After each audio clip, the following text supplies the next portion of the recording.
not my buddy. Welcome to Surface Noise, the A-side.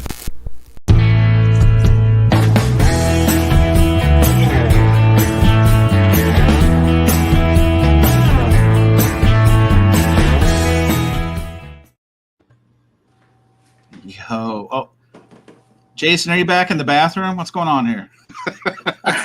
Where's that toilet flush sound? Right. Geez. I don't know if Vaginal's going to put that in their journal. Oh, no. The Flipper's going to write it in his, diaries. He needs content because he has zero content. So this is the only way, Wow. I love the burns. I love burns. All right. Well, welcome. Surface Noise A-side coming at you. Concert Buddy. Doing it to it. Ready Freddy. I'm all out of things. I don't even know any of those rhymes, right? We've got a hopefully fun show, some fun topics, a lot going on. I see the room filling up, which is always exciting because, it's the worst when you do a live stream and there's like 7 people, 17 people, 3 people. Because I've seen some of those live streams, and there's a reason for it. It's not because there's competition. It's because it's probably what you're doing. So take that. Oh, my gosh. This guy, Spins Vinyl, is watching us. We really got to be on our best behavior because we don't want the Spins Vinyl mafia coming for us. I was going to say, how bad can it be side? Look at Bianco coming in. What's going on? Me, myself, and Vinyl. Kevin, hello. I was actually not. I think you're in Northern Georgia. I was actually in Savannah recently, but I didn't have time to be like, hey, I'm here, want to meet up kind of thing. But yes, let's see. Who else we got here? Oh, this guy, Cesar. Hey, Cesar. What is going on, sir? Alex Dickey. I'm not sure if you're a fan or if you just put me in your sights of deadpanning, but I appreciate the constant support and mentioning of the program. So thank you, Alex, for that. Tommy Tom, High Rant District. Hello. I'm going to be seeing this guy in a couple. This is Kendall, Spin Doctor and his Vinyl Mayhem. I'm going to go to the Noble Records 5th anniversary blowout. I'm just flying out, doing some record shopping. I'm doing the Noble, and I'm flying back to Metal Bird because I'm trying to still make the WFMU thing work. So more to come there. But I think we're about 90% into clear. I just got to get because it's on Halloween. I'm talking about flying out on Halloween because it's just the way the schedule goes. So I'm trying to smooth that over with Mrs. Concert Buddy because there's a lot of record buying lately. And so, she's very tolerant, but, what's that saying, David? Happy wife, happy life. That's the rumor. Mine's out of town for 3 weeks, so it's happy hubby. Oh, man. Oh, David's going to get so many records and so many pizzas. It's going to be insane. I already bought new speakers, so I went right to the top. He didn't waste no time. He's like pulling out the good credit card for that one. I love it. Awesome. Novice Nick is here. Hello, Nick. Welcome. A-side, poo-poo on everyone. Well, we're not going to try to poo-poo on everyone just yet. That's more of the freestyle. That's when we're just dropping loads. We're dropping big steamers. Anybody who's coming in, those haters, because they're out there. And yes, I know that sometimes my clothing, I've seen it in the comments and other places, and my clothing, because I'm a sex symbol.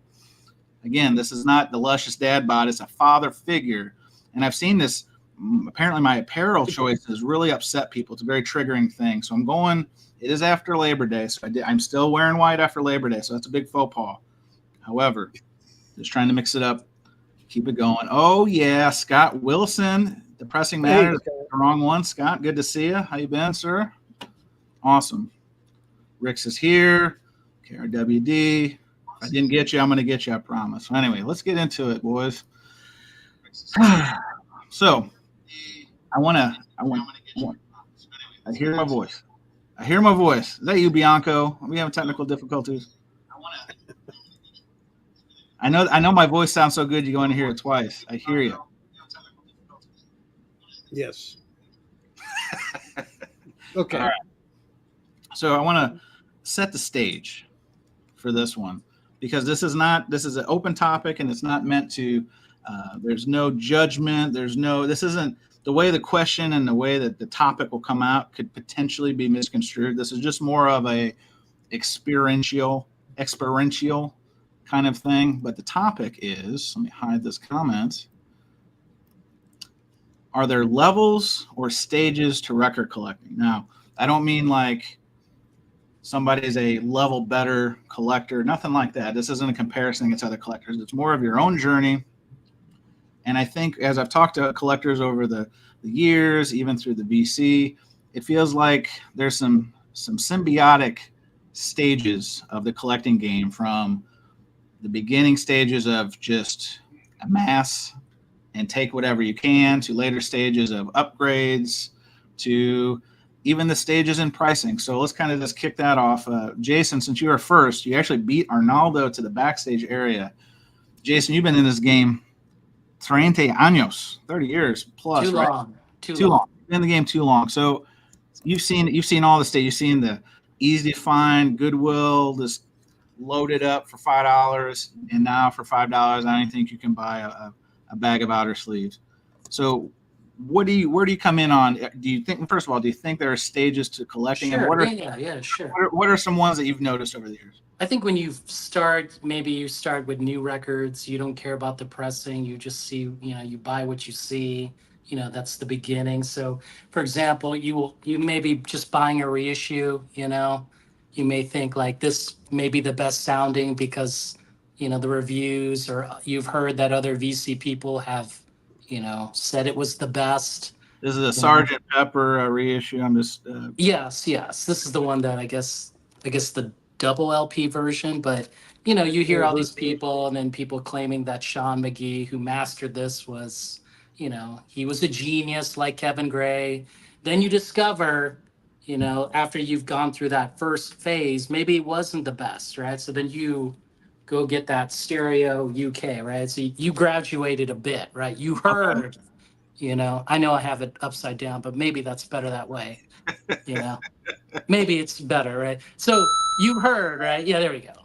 Coin up, so you heard maybe it's better. Then you keep reading deeper. So this is medium level, right? Okay. Then you go deeper. Then you hear that this thing, like the mono version, right, is the better one, right? Mm-hmm. Okay. So now you've gone to a little bit more expert level, right? You graduated. Yes. But then you're not fully there, right? Until you call Giles Martin up and you ask him, can I get the tape, right? So this is more of the graduate level. Can I get the tape? This is a master's degree right here. Yes, right. You this is where you go further, I mean, listen, I think I'm getting phone calls because people cannot believe what you're holding up, Jason. I apologize. Of course, the tape is missing. I wonder who has it. I wonder. Okay. It's right here. Right. Oh, we've got some vinyl controversy. Yes. Yeah, I think Andrew from Parlogram is texting me right now not to show the tape. So we'll have to cut this. We'll have to cut this from the video. So what's in the box?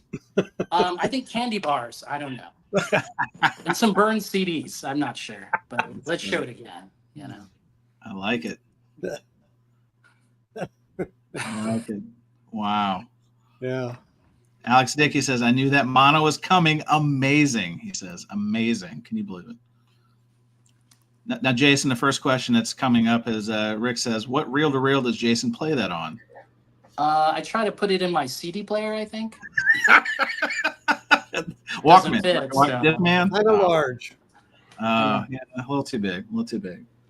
So it sounds like it's kind of like the caveman, the evolutionary journey is, you start you're really enthusiastic. Anything goes. Anything goes. If you're at a yard sale and they've got just a big stack of records, and it's all about the emotional connection, right?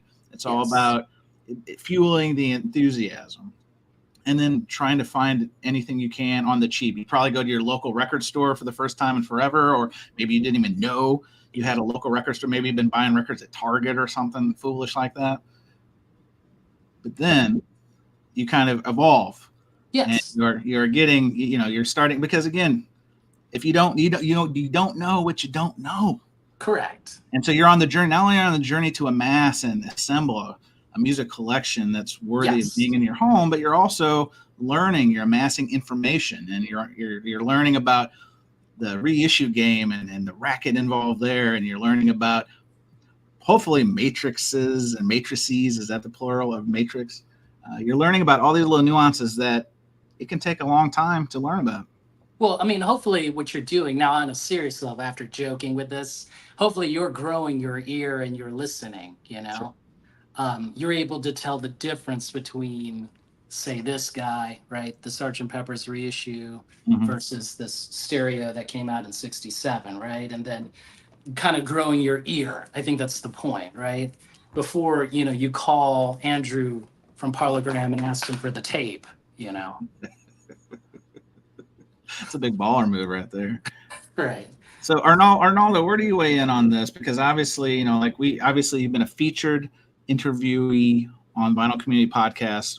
You told me one of the highlights of your life, and I think we learned that you've been collecting from back when you were little, and then you had records in storage. So walk us through. I mean, one, do you subscribe to this, that there are levels or stages of collecting, and what are some of the ones that you found are very common amongst collectors and yourself? Well, I don't want to call them levels, more like phases. Phases. Oh, it's a good. See, better word. As you get older, I think not only your interest in certain genres of music will change, your interest in different formats. But now we're talking about vinyl collecting. So yeah, I was 7, I think, when I maybe got my first record. I forgot it. It was a 45. It was a Jackson 545, which I didn't pay for at the time. Because you stole it from the dime store. We can be honest. Because it was still the parents' money. Yeah. Good old And days. and then I started off with my Kiss records. And there's one thing I have to say. There was a time where I had more. There was a phase of my life where I had more time, but less records to listen to. Now I have too many records and less time to listen to them. Sure. So, and then like Jason said, you become more educated. Some people will just be happy with the music, right? And that's really what it should be, first of all. Then there's the collecting aspect of it, where you start to learn. And over the last, I want to say 5 years, probably, I've learned the most about vinyl pressings and mastering and stuff like that. Whereas before, I would just go off of typically the country of origin of a group. When I was buying records throughout the 80s, I'd always want to try and get, the UK pressing of all the UK artists that I really liked. Same thing with US artists. I always tried to get US pressings of them. So maybe that's my subjective journey or my phase, where there are genres that I gotten into and that I got tired of, as well as probably becoming a little bit more educated. Sure.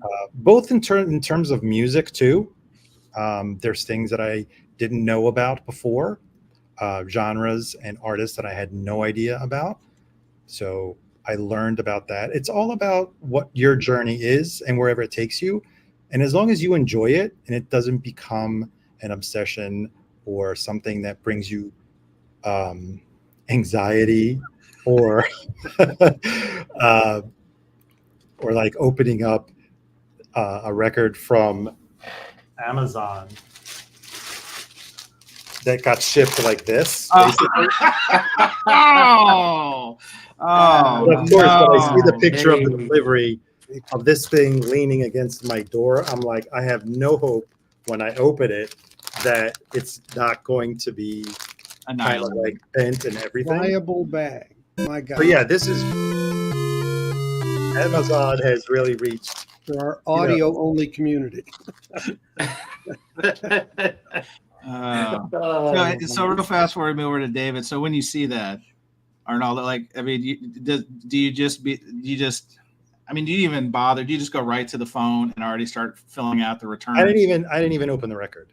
Yeah. I didn't even open the record because I'm like, this is unacceptable. And this is now the fifth record that I was shipped in this, I don't know, what do you want to call it? It's like, it's not even padded. It's just got, just a pliable. you might as well just send it like that. Just put a sticker right on the album. Well, it's funny you say that, not to derail the just said that. conversation. I've had that happen twice. You had just the label on your record? That's the shipping label. I got, don't laugh, Papa Roach Infest, or Insect, whatever, the first record. And literally, I walk up to my door and I see it there, and I thought, oh, maybe it came out of the carton or something. Maybe they played, Mailman or Mailwoman Frisbee, which has happened before. No, it was literally there with literally the shipping label on it. And of course, it's beat the hell. I kept it because they're like, oh, it's one of those things. Don't bother sending it back. And we have no replacements. And for the love of vinyl, the record was fine. But I'm like, how does this happen? Like, I mean, anyway, that's a whole nother conversation about Amazon. Exactly, yeah. But, That'll be all another right. story, maybe. So, David, I hate to say it, but you're older than all of us. So you've probably seen some things. And in that, I think your own journey is probably similar, but also unique to you, similar to some, unique to yourself. Do you feel that there are stages, or like Arnaldo said, put it better, phases of record collecting? Because obviously there's different formats that get introduced. There's the advent of cassette tapes, 8-tracks, CDs, streaming. You've seen it all. So a lot of people come in and out. Where do you stand on this? And do you agree that there's like the start, there's the middle, there's the evolution? How do you kind of see things? It's always an evolution, and there's always a start and a finish, I guess, to everything at the end of the day. But I don't think you know where it's going to take you until you get started. I started with 7-inch singles because back in the early 60s, AM radio, top records, it was all 45s. So I started with that and then got into albums more as it moved to FM. So you're driven by, what's out there. And so a lot of what's happening in the market of listening and like streaming now, obviously. So, you kind of get moving. But as far as the collecting aspect, because you talked about collecting, and to me, that means I'm trying to curate some kind of set of music or records or maybe certain bands. So a lot of it is you start with what do you like musically, what gets your interest. Then, when you find something, you typically will go, oh, okay, I'll buy their second album. And then you get the sophomore jinx and it sucks. And, that happened a lot. As a matter of fact, I'm working on a video about all the records that came out in the 70s that I knew that broke the sophomore jinx. In other words, they were good, but most times second records were pushed out very heavily by the label. So, the bands that artists you're going to follow is going to drive it to a large degree. And if you're really going to look for the best sound, which, that's a smaller subset. People just want the experience, I think, in today's world of the record, and they'll go to Target, they'll go to Wall, they don't, God knows who knows what they're playing it on, even for that matter. So it really is to them, today we have this big thing of all these different color vinyls, all these different versions, it's like it's like they're making sets out of everything. And that's the collecting aspect of it today for a lot of people, is just having it all so that they can say they have it all and being like really mega fans.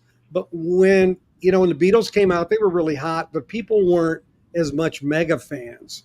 They were mega music fans. They just wanted to have the music. They didn't care about whether it was Preston Scranton or Preston Jacksonville or you just bought the record and you got it. And if you lived in California, you got a lot of Santa Marias. If you lived in the Midwest, you got a lot of Terre Hautes. You didn't know what the hell you were getting. So it really is a matter of where you go into it from, and then where your focus is as you go down the road. If convenience is your big thing, then you go digital. Obviously, there's obviously nothing more easy than just to stream music. If you have limited space, maybe you go CDs because they're cheap, So a lot of these factors really drive what we end up doing. And I think the enjoyment of the music is really the most important factor, regardless of where you start and where you end.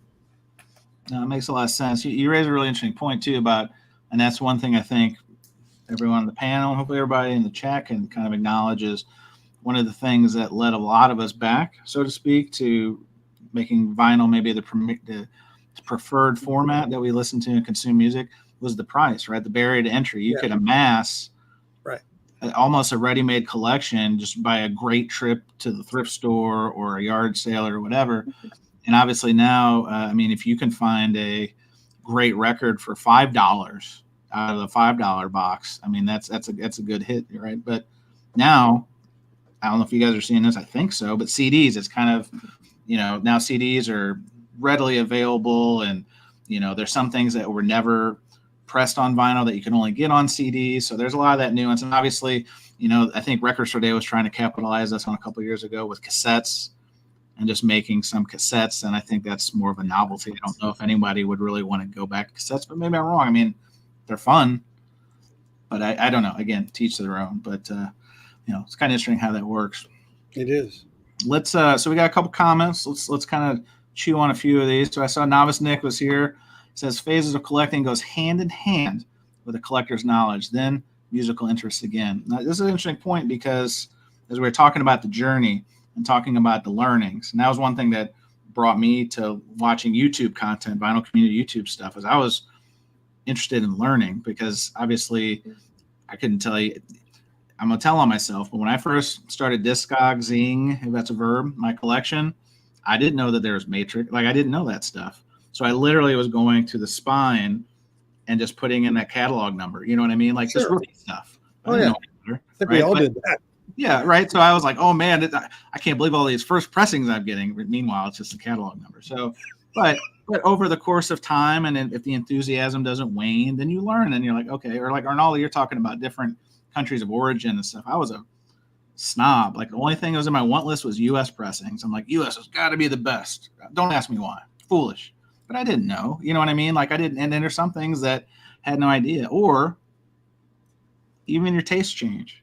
And we've talked about this on this show before because, like Arnaldo, I'm back to you. The Smiths wasn't really my cup of tea, but you are such a passionate Smiths fan. I'm like, you know what? I need to try this. And I like it. And I should have came up with an album titled "Likely Story," because when people say their name Smith, they say "Likely Story." Right. but I think it goes back to again the enthusiasm, cost, availability. Like now, I mean, I know we make jokes about the mastering and some of the color variants, like David brought up. I mean, it is kind of a great time and a ridiculous time to be a record collector and a music fan. And I mean, there's just so much nonsense. Was it the Chapel Roan has like glitter in the thing, you know what I mean? Like I would like one of these jobs where you're just coming up with how can we do this different? The 1 month anniversary edition. I mean, some really wild stuff. That kind of shocked me. Maybe more glitter. I don't know. More glitter. Stylists love that glitter, man. It's just it's very beautiful. Friendly this guy. Yeah. All right. So then Daddy Bog, he says, good evening all. How about the mistake of buying an album for one song? After so many years, you have your favorites and many get ignored. Oh boy. Yep.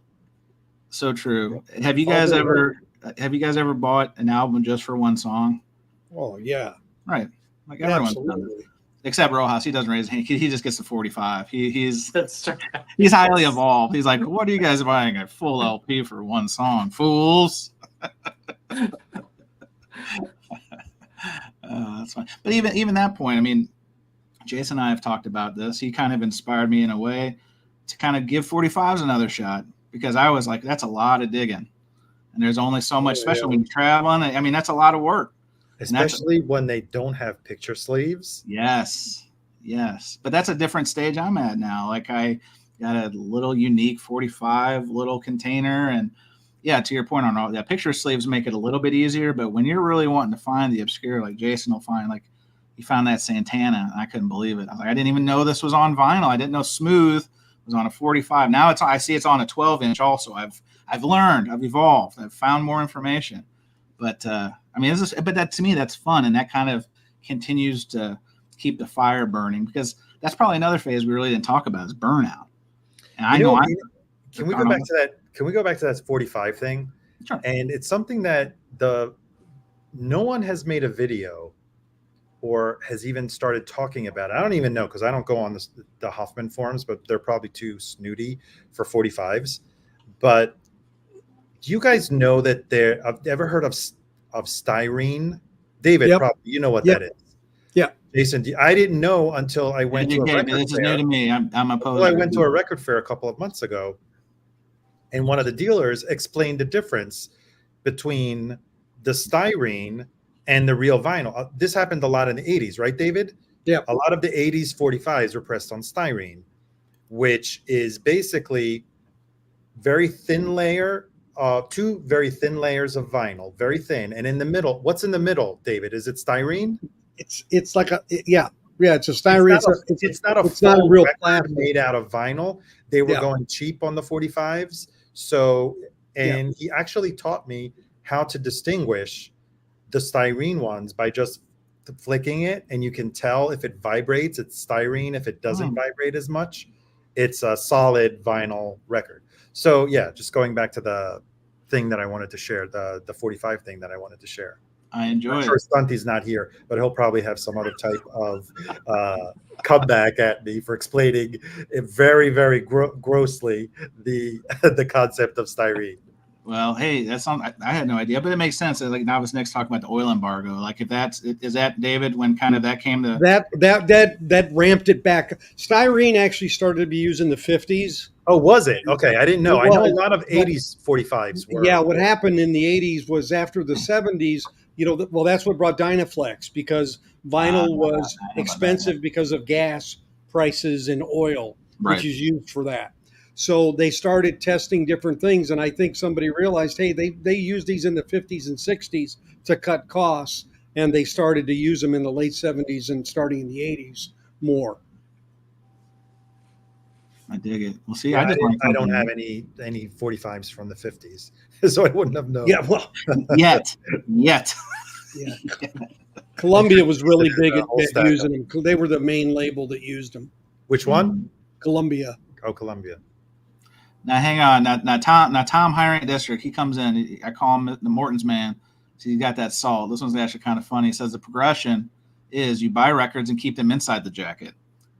Then you store them outside the jacket. Then you realize the jacket protects the records and you store them inside the sleeve. I feel like my brain melded. Good stuff. I like it. Beer and Vinyl's here. What's going on, Alex? So Alex says the 45 collector market is absolutely absurd. Yes. Places like Platinum have made a killing over flipping old school 45s for hundreds. I mean, that's some serious money. Dan Auerbach, I know, is a deep 45 collector. Like he gets advance notice when he goes to shows. Like he doesn't go to the shows. He just like meets up with dealers at the hotels. Like I've seen pictures. There's some real serious buckos in 45s. But then it goes back to now you're expanding your knowledge base, and now I mean, I don't know if I'm too late to that game, but it's got to be real fun to find this real obscure stuff that. Like the guy, gosh, I'm blanking on his name. The guy who just recently passed, the guy with the 78s. Oh, damn it. But, to have something very unique and be a subject matter expert, it's also got to be really exciting. But let's go back to burnout, because I think, let's see, Pat's Radio says, how many of you have purchased a record based on collectability or value versus genuine interest? I struggle to leave rare, valuable records behind. Luckily, financial realities intervene. So before we go back to burnout, this is a great question, because I was at a record store today and we were talking about it, and there are some records that I don't know if it's a sickness or an illness, but I just can't leave behind in the wild. Do you guys notice this too? You may already have 3 copies, but if it's a good deal and it's a different pressing, I mean, does it bite us all? This actually happened over the past weekend when I was out shopping in the city. I was in New York with Arnaldo, and there was this Nina Simone record, and I could not just pass that up. The price was unbelievable. Some person would have sold it for, 50, 60 on on eBay or, BC auction, but I had to buy it. And I have many copies of it. But I gave it to Arnaldo because he was such a great host. Thank you. I had to. Oh, look at that. And it's a classic record. It is the first Nina Simone record, Nice. Yeah, there's some that, obviously, if you watch this presentation, Huey Lewis and the New Sports, I've told the story, or maybe I haven't told it here, but when I was first getting into collecting, I would see sports everywhere. And it was my favorite album when I was a kid. And I was getting them 50 cents, $1. And I had it in my pea-brain mind that I'll just get all of these copies that I can find, and I'll have the market cornered. I thought like this is like a real great plan. You know what I mean? And then I'm going to drive the value because it's going to be scarce. And then you realize it's millions and millions of copies. And I think I stopped after maybe 15 copies. I think I got to that point. So I've gifted a few away over the years. But Well, there's like an absurd story about the band Canned Heat from the 60s. oh, sure. They were actually like really big into, of course, the blues and whatever. But they were like hardcore record collectors. The story goes that they would go to the pressing plant or the studio and ask for that rare 45, and they'd be like, yeah, we have many, dead stock, come with us. And they would go there and get one copy and accidentally smash or make the other dead stock, broken. So then they only had the one and only record. So now I see I'm being made fun of. This channel Spins Vinyl, I don't know if you've heard of them, says, Chance, you should corner the market, rumors and Thriller next. So I see what you did. Right. And I think I bought several copies of Rumors before I also realized back in the day that another album that sold millions. Now, obviously, there's different versions, and the textured cover, the palm tree label, et cetera, et cetera. But at the time, it used to be a $3 record. Now it's at least 20 on the used variety. But anyway, so let's go back to Burnout real quick before we get some more of the gallery's feedback. So Burnout, I think, is really real.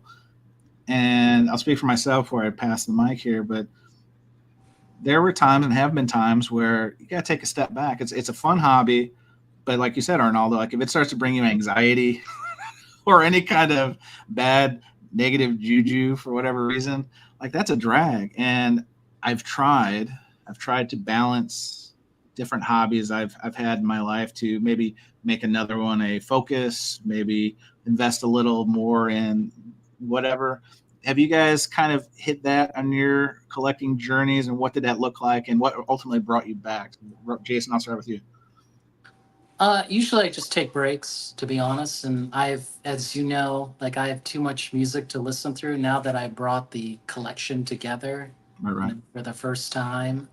I have too many records. I mean, literally, if you come visit me in Austin, you'll find out, You'll find out. I mean, are you sleeping on boxes of albums like Alex Rodriguez was in the Record Store documentary? It could be. It honestly Uh-oh. could be. Like Uh-oh. I was going through the 45 boxes today and multiple Beatles singles. Like I was just, man, I was like, why? Who am I? I couldn't get rid of you. Like why?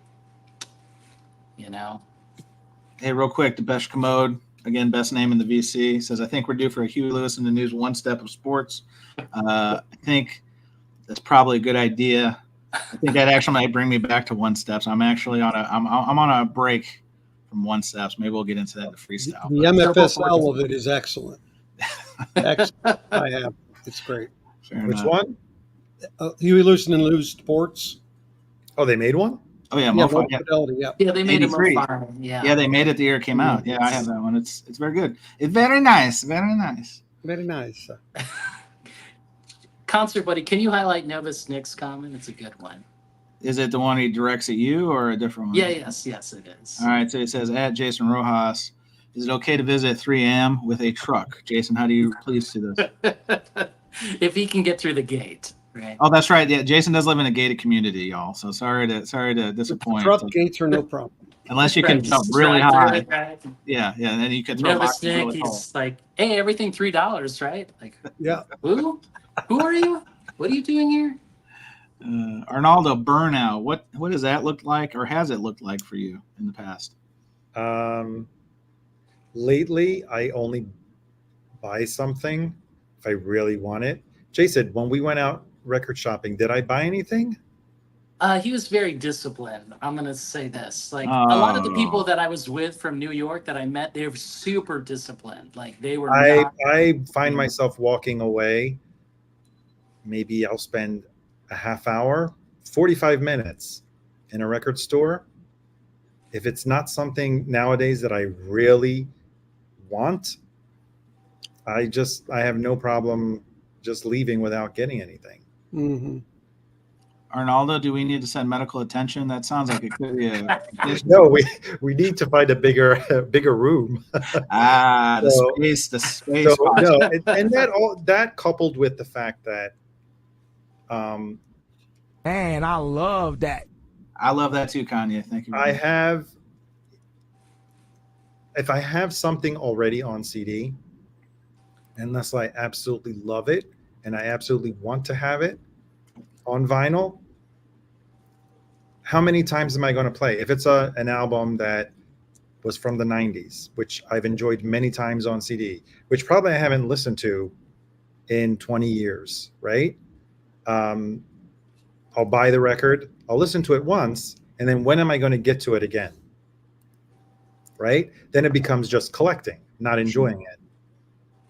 So you raise an interesting point there, because I've kind of wrestled this myself.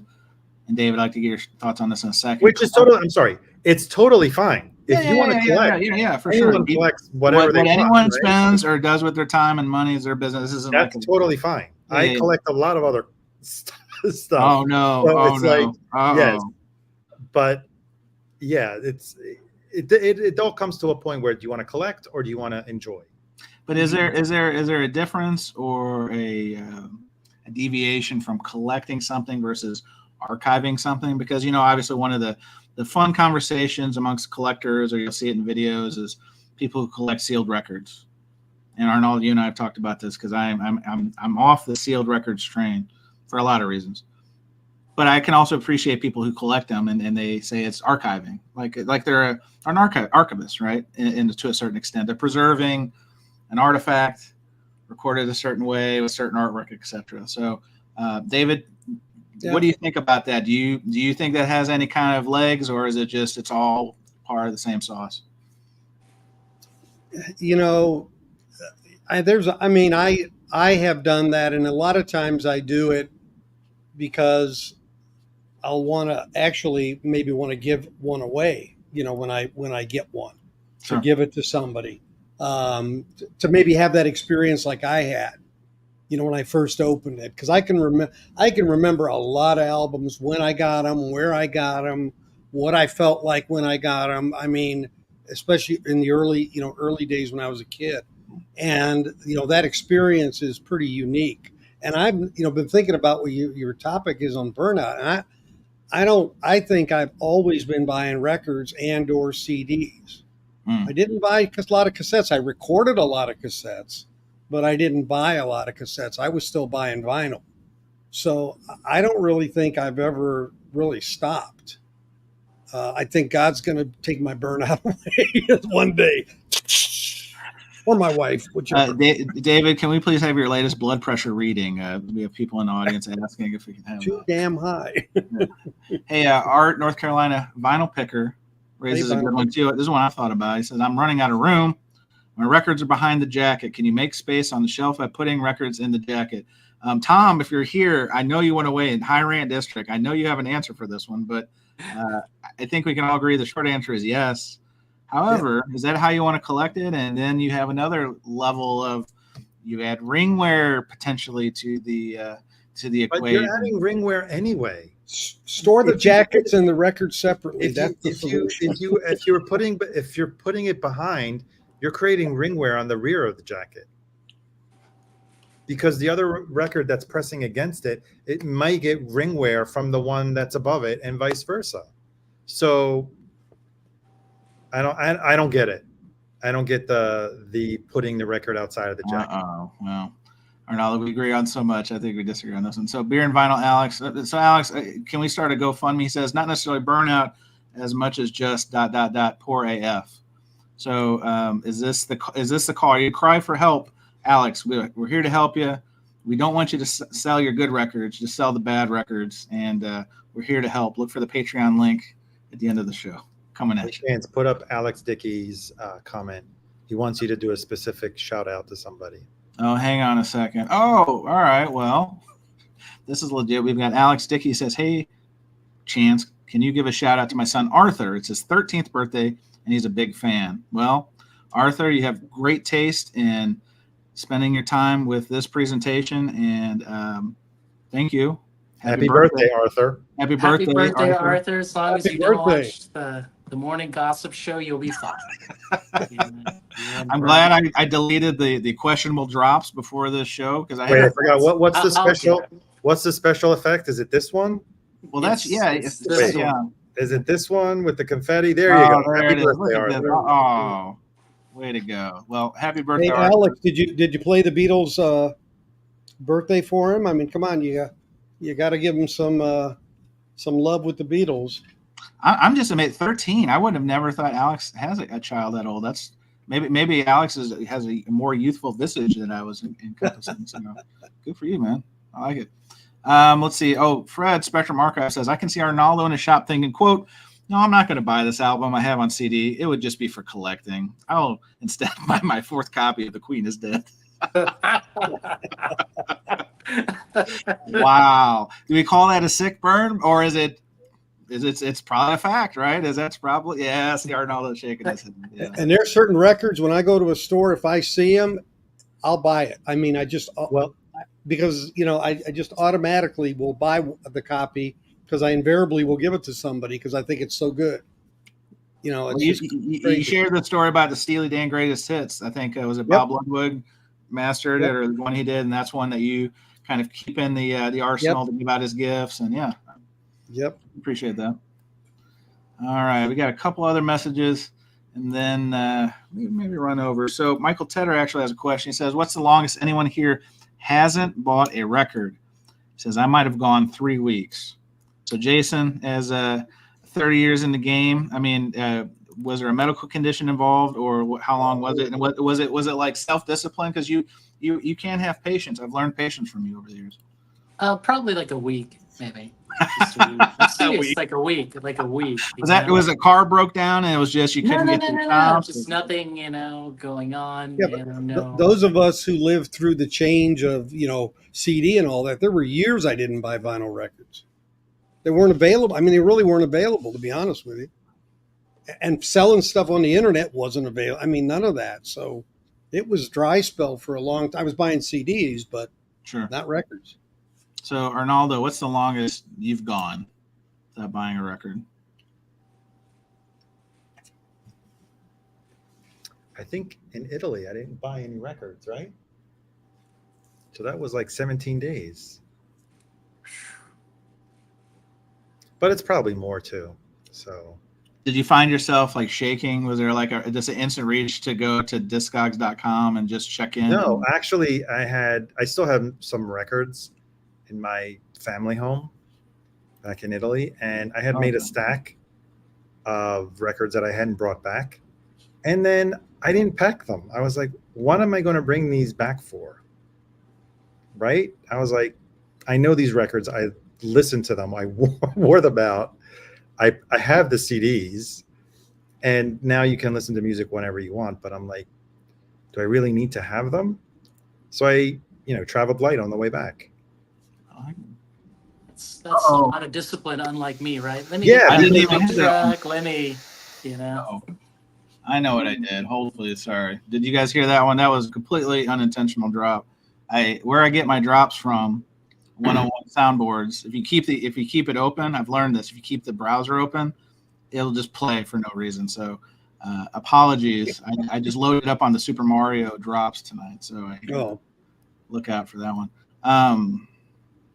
So in terms of breaks, I'm gonna actually put this to the test. So after I get through, like I said, I'm gonna go to Nobles in a couple weeks, and then I'm gonna try to go to WFMU.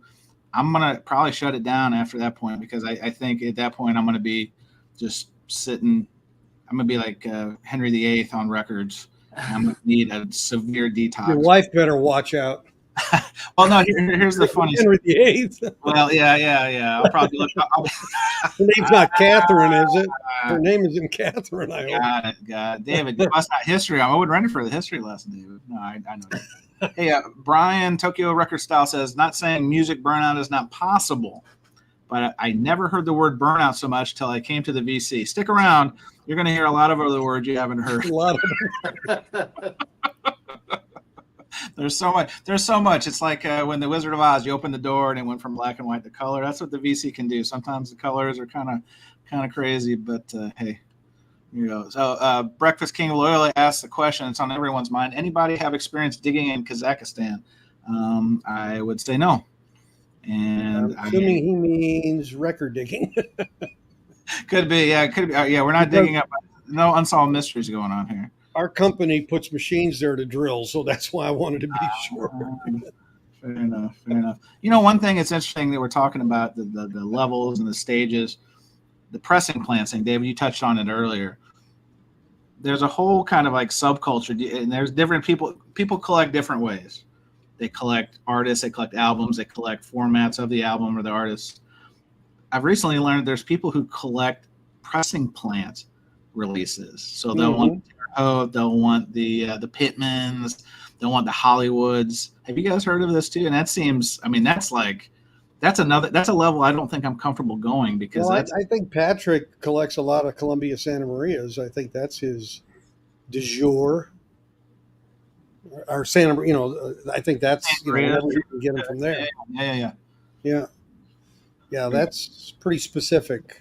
Yeah. You talk pressing plants. I wanted to mention on the polystyrene thing. Okay. That's like an injection process, and so it's not like a puck, and you don't have to heat it as much, and it wears the stamper less. So that was another positive thing about it. So that was another aspect. I meant to mention that earlier. So. More money, more profit. More money, more problems, I think is the customer, maybe. Alex Dickey's coming in high, says, Chance, if you're in North Carolina, you should come to Asheville to visit Harvest Records. I've heard the name. Dylan actually goes there to buy inventory for his shop. Great price, great selection. I'm going to write that down. I will be going to Asheville this year, I think. Well, then look at that. Alex Dickey may be doing us a solid, yeah, David. I got a good friend that lives in Asheville. This may be just a big cover-up where we're going to be executed. Who knows? But I appreciate the recommendation all the same. Cool. Actually, hey, off topic. I saw this earlier in the chat. Jason, where'd you go for French toast in my lovely city that I wasn't in when you visited? There's like a diner that's near Vintage Vinyl. Peacock. Yes. Yeah. So, okay. Yeah. Oh, so they have good French toast? I've only eaten there once. Yes. Writing that down too? No. I know where it is. I saw you take a note. No. I was like, where do you want to go to eat? Okay. No, he scratched out Waffle House. You see? Yeah, I was like, is this a Waffle House? Hell yeah. Give me some cover. What I didn't know in St. Louis is that street where the record store, Vintage Vinyl, Del Mar. you have like a bunch of, I guess, like music Walk of Stars or something. It's the St. Louis Walk of Fame. Yeah, you've got the Chuck Berry statue, and then it was like blowing my mind. I was like, whoa, of course, Miles Davis, Chuck Berry, I can't think of the other Harold Domino. Things were just like going crazy. I was like, what the hell is going on here? Like, this is nuts. Yeah, that's an interesting part of town for sure. The guy, actually, it's funny. The guy who owns the Peabody Diner, Peacock Diner, whatever it is, he was actually the guy. His name is Joe Edwards. He owns several businesses on that block, and he kind of revitalized that area. It's the Pageant, which is the concert venue on that block. Used to be, I think, a mortuary, mortuary home or whatever. Blueberry Hill is a bar, and then a venue downstairs called the Duck Room. Chuck Berry used to play there once a month up until maybe the last year of his life. He'd play on on a Tuesday maybe. Anyway, it's interesting stuff. But French toast. I mean, listen. There's also like a crazy window display of John and Yoko.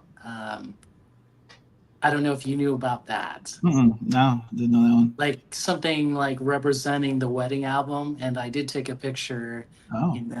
And Malaya, and I were like, we could, you could use that for another parody, What? Okay, I was like, okay, possible, Well, speaking of, it's not a St. Louisan, but a Missourian from Kennett, Missouri, Cheryl Crow. So Music Talk with John checks in, and he says, so Amazon, I'm sure you guys look at this stuff, vinyl deals or whatever. They had this, I guess it's Cheryl Crow's latest album on picture disc for like $6. And so I sent it over to John because I know he's a big Cheryl Crow fan. and he's here to say, Chance, I picked that Sheryl Crow picture disc up, and it plays like a picture disc. So, John, it was only $6, so for the price of a Starbucks espresso. So anyway, we've completely gone off topic, but I think before we get, well, actually, we can probably. We've got a couple other topics, but let's. This one will probably be pretty quick. So the other topic we'll do for the podcast presentation is we'll call Voices from the Past. And I got thinking about this because, obviously there's a lot of artists gone too soon, distinct voices that like you can never replicate. And I kind of got thinking about this because Linkin Park is now resurfacing with a new female lead singer. It sounds fine, but I just can't go there because I feel like Chester Bennington was a 101. Where do you guys come out on this? And I say that because not necessarily the Linkin Park thing, but you'll have bands who like Sublime's a latest one where Bradley Nowell passed away a long time ago. Now they've done a couple little projects in between, like Sublime with Rome and some other things. So now his son is grown up. I think he's in his early 20s, and now his son is singing with the band. So is there an example you guys can think of like a voice that just it was a one and done, and they shouldn't try it again? And it's not Michael Fremer, Jason. I knew you were going to find a way. Right. If he made that second record, he could have been as big as Andrew Dice Clay. So I'm showing the Michael Fremer, I can take a joke, And if his second record, I can take a joke part 2. I can still take a joke. Right. You're right. I can always take a joke. Right. And his headstone's going to say, I took a joke. Right. So it could continue, but they did not follow through. So, missed opportunities. Fair enough. Well, Bianca, I'll start with you on this one. Yeah. Is there a voice? Yep. That is on that you can think of that you're like, man, just what I wouldn't give, because sometimes they'll unearth like lost footage or lost recordings. Yeah. They'll try to like wring that towel for just a little bit more. What comes to mind when we kind of talk about Well, it's easy for me, and I did a video on this on Karen Carpenter. I mean, when I remember where I was when I heard she died on the radio, and when I got a lot of 5.1s of their stuff, and there's some that have her voice isolated, and it is unbelievable. As a matter of fact, she was known as One Take Karen. She rarely did more than one take. And you start to realize when you listen that her, brother sister kind of thing. Well, Richard's brother sister was over arranging on top of her voice because of the arrangements he did. It was kind of like, this is my stuff, and so it kind of planted over her voice. But when you hear it separated, it's just unbelievable. And I'm not hawking my video, but go listen to it because it's got her voice isolated on it. Don't be an asshole. Come on. Yeah. Well, it's got her voice isolated. I put that in there, and I don't care about the copyright. I wanted that for people to enjoy. So that's one that immediately hits me. She was also like a really great drummer. Great drummer. Yeah, that's what I was going to say. I saw that somewhere. I saw that she was literally recognized like one year as the. Oh yeah, Hal Blaine said she's as good as me. Yeah. Wow. No, that's a great way to kick this one off. Arnaldo. Yeah. What's an artist or a voice that comes to mind that when we bring this kind of conversation up? I got 3. Oh yeah, let's go. Solo layout. Boom. All right. Nick Drake, Gone Way Too Soon. Okay. They did put out a posthumous album after that. I don't want to pull it out here, but it was Time of No Reply, which collected the last 4 songs he did, in addition to some outtakes. It's a little complicated to take out. I'm not going to show it. All right. So let's move on to the next. Also gone prematurely, Jeff Buckley. Yes, good one. That was one I was thinking. And this was a posthumous album that was assembled from the album he was recording at the time. This is Sketches for My Sweetheart to Drunk, compiled and produced. I don't know if these I think are the Tom Verlaine sessions, right, Jason? Right. The story behind that? He didn't really want that, and Tom Verlaine said, exactly. If you really don't want it, then you should burn the master tapes. And so had he lived, there was going to be a ceremony to burn them.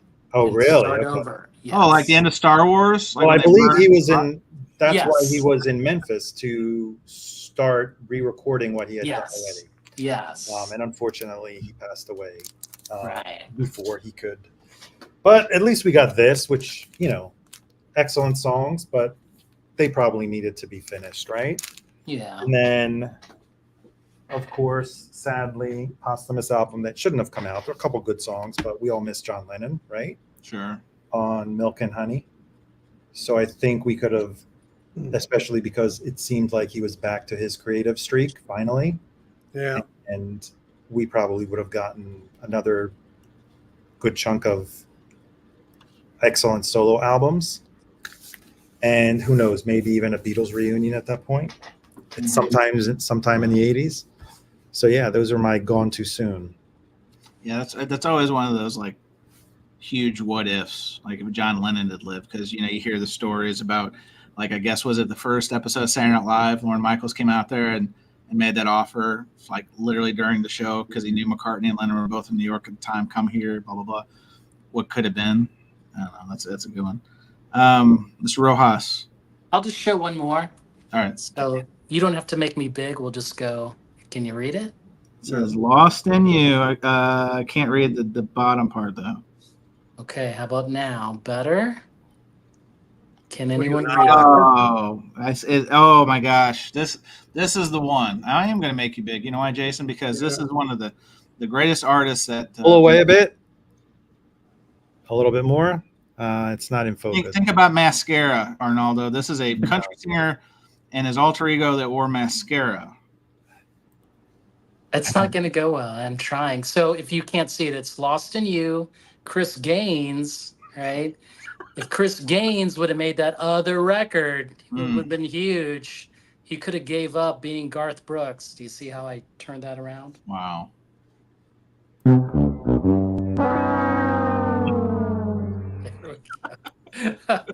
All right, you don't have to make me big anymore. But if I can influence RSD, Record Store Day, I could hint, release that Chris Gaines on vinyl. I mean, anything's possible. I think that's the takeaway. And I bet you would get 5 stars today. Like they'd be like, "Holy crap!" Oh, now come on. They would be like, "Holy crap! He was doing pop music before Taylor." Oh my gosh! Like, why did we give him a hard time? Like, I wonder too.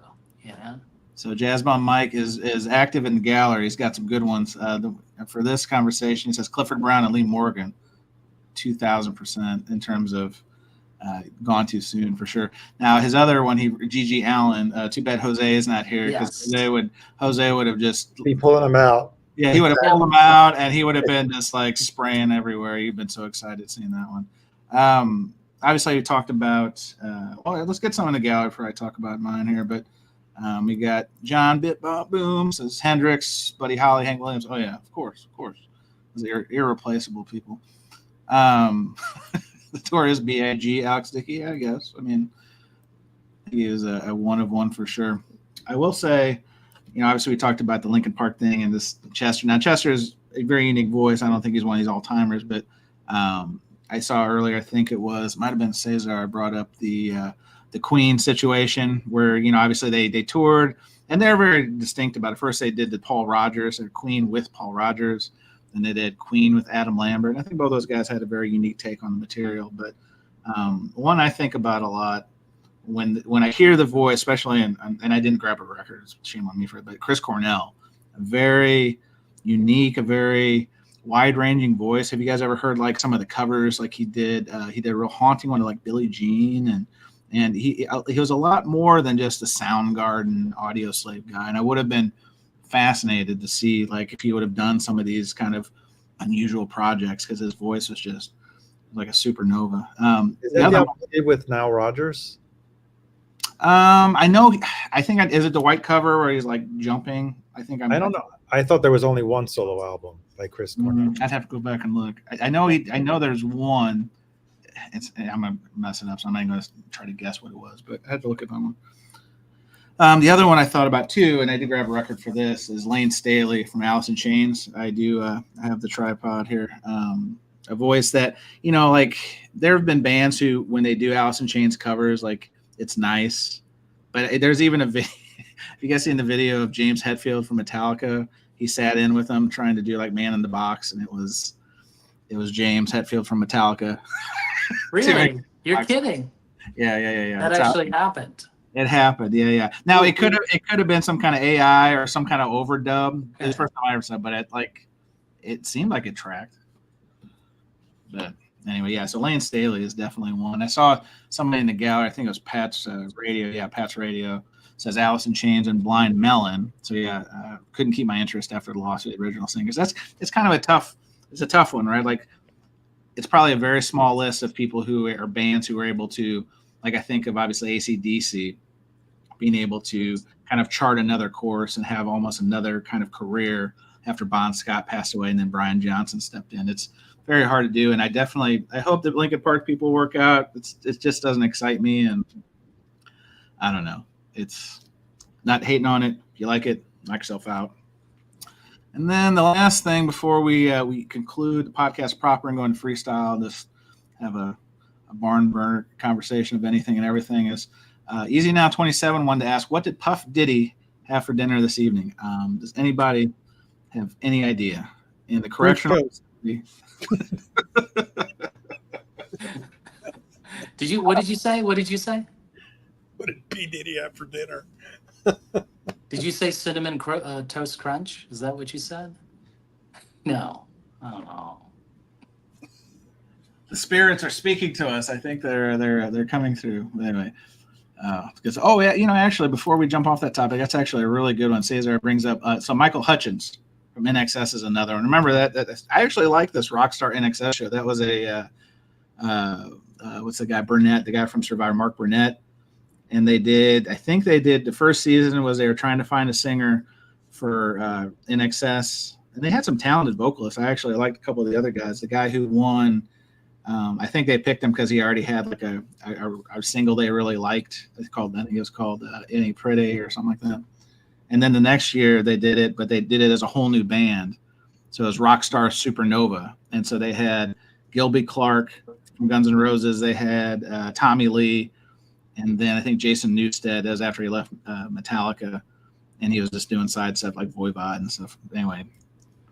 Reality that was the zenith of reality TV for me, was that show. Yeah, that's right. Dave Navarro was one of the judges. That's 100% right.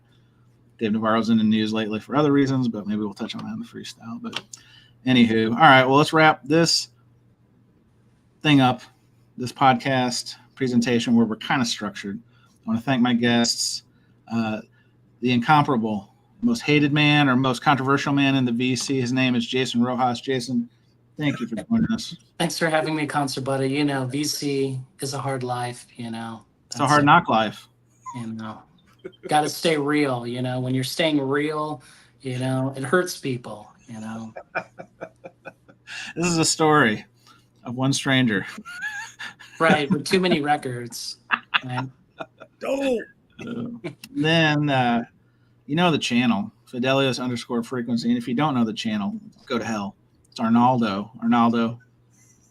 He's trying to flex on that new MacBook he's got. Arnaldo. No, it's not working. You got to do it more. You got to be careful. You don't want to throw up name signs or any kind of I don't know. It's a very different time where you can do things like that. And then David Bianco. David, we didn't touch on it. We touched on this in the beginning, but what is that? No, we weren't going to talk about Tonka trucks. He's now showing a Tonka truck.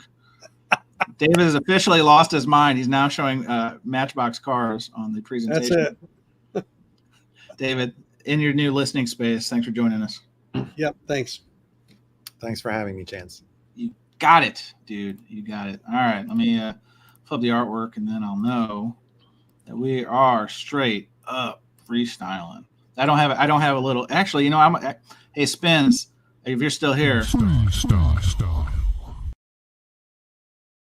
I just totally stole your stuff, dude. No.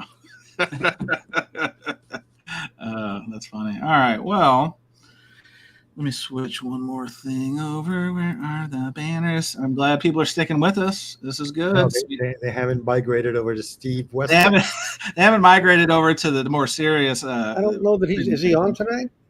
He may not be on, so we may actually have a clear runway. Side note, actually, Arnaldo, you bring up a really good point. Starting next week, probably check your local listings. We are going to try moving the show up an hour just to kind of see how that works. We're probably going to try it for like a month. Meaning doing it an hour sooner, just to be clear. Correct, an hour sooner. So right now we do 8 Central, 9 Eastern. We're going to move that up an hour to 7 Central, 8 Eastern. Just going to try on a trial basis. There's a couple reasons for that, but we're going to try something different. And also want to be, we would love to be the lead-in for the Steve Westman program. So Steve and I have had some conversations, and we do have some shared viewers. I've seen a lot of people abandon this ship and go over to Steve for more serious talk, which is their right. I'm not hating on you, but I see you. And but we figure this would be a way to try I'm not something. questioning your judgment. No. Well, Chance, you've interviewed a couple of mastering engineers. Maybe you can call in a favor every now and then. We'll have a mastering engineer on. Well, friend of the show, Cicely Boston, actually left. Exactly. She left Air and she went to Abbey Road now. So oh, really? Wow. Yeah. That's a step up. Moving on up. I don't know. I mean, Air well, does. no, I know, but yeah, that's good. Yeah. Yeah, but she's thinking at half speed now, so I don't know if that's a good idea. Plus, she's also 5 hours ahead of us. So this is true. You know, it's funny. It's funny you brought that up. I am the worst. I've interviewed 2 people so far over in England. She and then hang on, Hilton. Yes, Paris. No, not Paris Hilton. Paris Hilton. I hope they're not watching, whoever this other person is. I always get. I know his real name. I didn't want to say his real name. Anyway.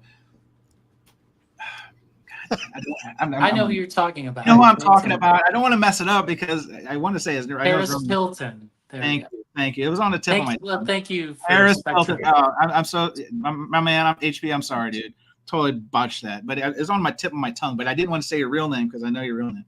Anyway, so oddly enough, I had everything written down and I was supposed to interview them and we had it all set up.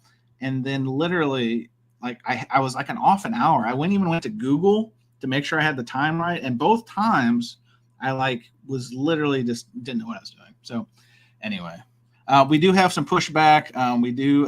So Tom, High Rant District is not happy. He says an hour sooner is bullshit. Do not bend this to West.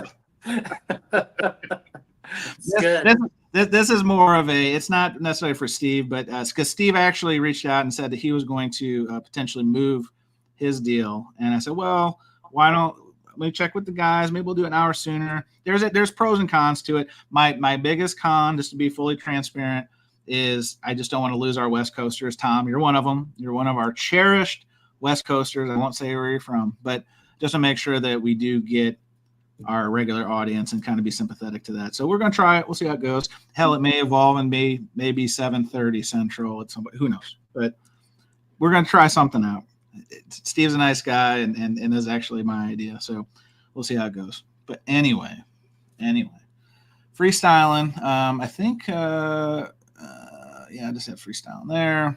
See, we're just completely off the rails at this point, guys. In terms of, well, Jason, you kind of already said it. You've been a traveling man. I thought I was a traveling man. I just came off of a nice, wonderful annual vacation, and we actually just were ships missing in the night. You tell us about coming to my city, trying to take all the good records out of my town while I wasn't even here. That's why he came. Clearly. He went around. I was going to Chicago to go see the UK band Pulp.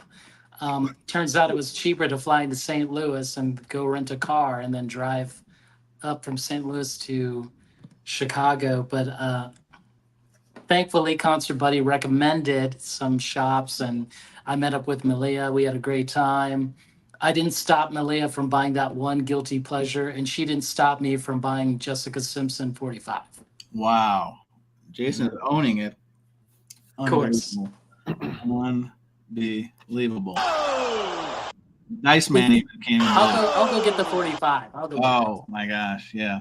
Yeah. So Jason hit me up, I think a couple weeks ago, and he's like, he was telling me this, like, hey, it's cheaper. I want to see this band in Chicago. I'd never heard of them.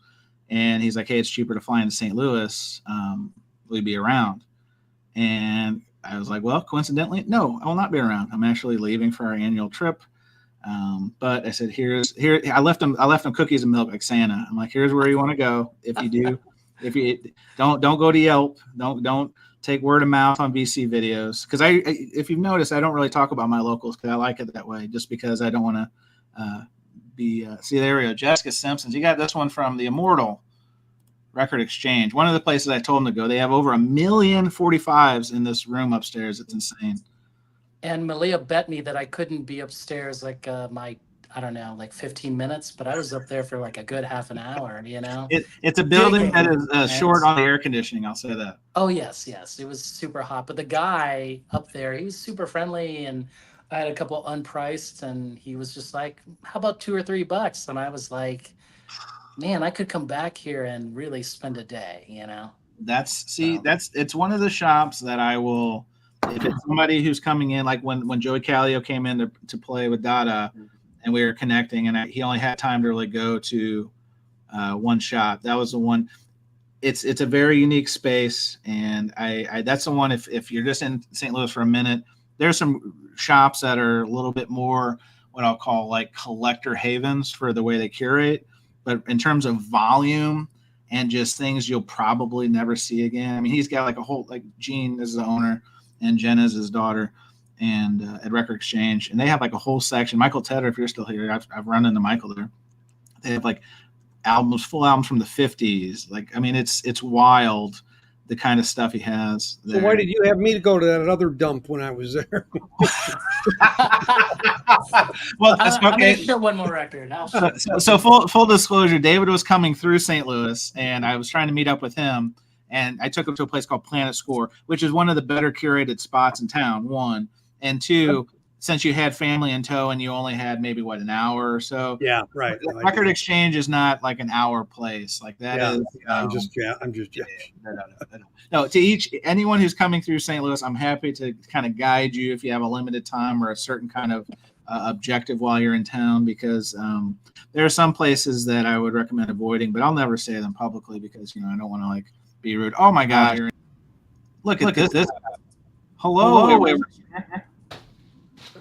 He's done it. What's up? Echo. Echo. No, Echo? Yeah, for fans. We are echoing, not you. This is totally Ground control. It wouldn't be spins if you didn't have the echo. Come on, there has to be some kind of audio or video difficulty. Yes. You're consistent. I'll give you that. Please hold. I'm gonna mute it. Okay. And then I'll just a second. Hang on. All right. I hope you weren't waiting a whole time back there. I just noticed backstage. Hopefully, it just popped up just recently. It'd be a real dick thing of me to have you waiting backstage this whole time. But yeah, when people come to St. Louis, it's a very. So we got to talk Beatles because we have an A side and a B side that are working right now. So. Side note, not that anyone asked, but I'm not picking up the. David, are you picking up the U.S. No, I'm not. Okay. I may buy a few individuals, but I'm still trying to find the OGs in mono. Right. I actually just started like a few months ago. I picked up a few that were not very expensive, and I see them all the time. No, monos are harder to find. I see a lot of the stereos, but I haven't found. I think I only got like 3 of the monos, and I have yet to get Rubber Soul, Revolver, and then with the Beatles. Oh, I thought you were talking about the early ones because that's what's yeah. No, I want to get all the Capitol. Oh, okay. Mono ones up until. Send me a note. Send me a note with the ones Sgt. you Pepper. need. Yeah. Yeah, send me a note with the ones you need. And I played there, even though they look like they're in good condition, and they are. They don't have a lot of surface noise, but the sound is weird. It's just very weird. Yeah. So it's going to sound even weirder when they clean it up. I'm actually, I don't know. I'm on the fence about getting the box set. I don't know if it. Now, I'm not going to get the box, but I'm curious about what this guy's going to do. Right. But I still can't justify the $120 difference. Oh, no. That's the box that's and the And I was that- born at night, but it wasn't last night, you know? Oh, hey, that's my line, Bianco. Come on, man. I only got a couple table responses. That's one of them. I've never heard you say that. Well, because I'm keeping it in my holster, right? So Michael Oh, Tedder says, "Why does the Beatles story and a box cost an extra $125?" Any thoughts? Is this just pure straight greed? I mean, they're just trying to see how much they can. They're looking for the completist. They're trying to soak the completist. well, No, the because argument you're I hear paying- about this is people are like, "This is more for people that don't already have this, or people who just want to get all the albums in one shot." Jason, you were going to say? I'm saying you're paying 120 for the double LP Beatles story, and then also the box. Okay. Yeah, with Limited nothing else. edition blue box. The box can cost probably $20. That's for sure. Again, you're paying 120 for the box and Beatles story. You should feel lucky. You know, you Beatles collectors out there. You're know, not I going know to you're play the Beatles hungry. story, but once, maybe No. once. It's crazy when the mono box set came out. I think that's what it retailed for, $2.99. Yes, and boy, if I could hit the Wayback Machine and just buy some of that Amazon deal of the day, I think I saw it for $2.12 one time, and I'm like, my gosh, I wasn't even in the talk about the journey, the phases. I was Mr. Anti-box set. I'm like, no, box set, too much space, don't need Didn't it. someone tell me that it was actually at Costco as well? Yeah, they had tons of them at Costco. Right? Was it the CD version or the album? No, it was the record. It was the vinyl. Really? Wow. It was right by the hot dogs. The lady handed out the hot dog samples. Yeah. She's like, hey, would you like to try Sergeant Pepper's? Well, when people would say you want this or a wiener, I don't think that worked out too well. Oh, David, your mind's in the gutter. All right, Spins, let's test your audio. Oh, your audio must be working. I'd say that's why I had to join, man. I couldn't take another hour with no dog barking. Well, we the mentioned dogs hot out. dog, and I think that probably was a triggering thing. So that's Hey. our apologies. We do have a couple questions from the Galaxy. Brian, Tokyo Record Style. Now, this is a question a lot of people have. Does anybody know how to get in touch with Alex Dickey? Instagram? ? He has no YouTube videos to leave a comment or message. Alex, if you're here, Brian would love to reach out and connect with you. I think the no videos is by design. But I think Brian would love to make your acquaintance. So, Alex, let us know. Smoke signals, Pony Express, whatever we need to do to make this happen. We are all about that life, about it. Now, Fred actually comes here. This is Spectrum Archives, my man in Belgium. He actually comes with a real question. We don't get these a lot, so I got to give it a little bit of seriousness. Question. He even has a Q. Question. Who's picking up the 30th anniversary edition of Suede's quote? No. I I love Suede, but no, I'm tired of this. So I'm before tired Arnaldo of comes comparing. off, the question was Suede's Dogman Star, one of the best UK rock albums of 1990s for sure. And Arnaldo says, Fred, I love that album. One of my favorite albums of the 90s. For sure, my favorite Suede album. I already have 3 copies. I refuse to go down that road again. I'm tired of it. Stephanie Tanner, you speak for the generation when you say I actually have it downstairs, and that was one record that I forgot to, pick up and re-listen, because that, along with Arnaldo, that is one of my favorite records, like hands down. I want to give a shout out to Nick Fantasy. He's on my Mount Rushmore and nicest people in the vinyl community. He says, yeah, fine and clean. Early capital monos isn't easy.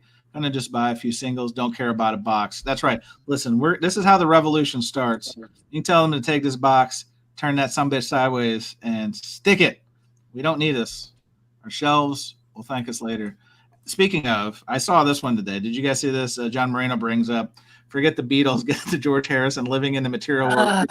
That is not a great album yet. Not a great album, and you can get original for like $4. That is one of the holdout $4 bin albums. I love George is my favorite Beatle. I'm being honest. But look at how prophetic he was to be giving it in so many different versions and prices. And Oh I my think it's like we're gosh. living in a material world. Oh, I get it.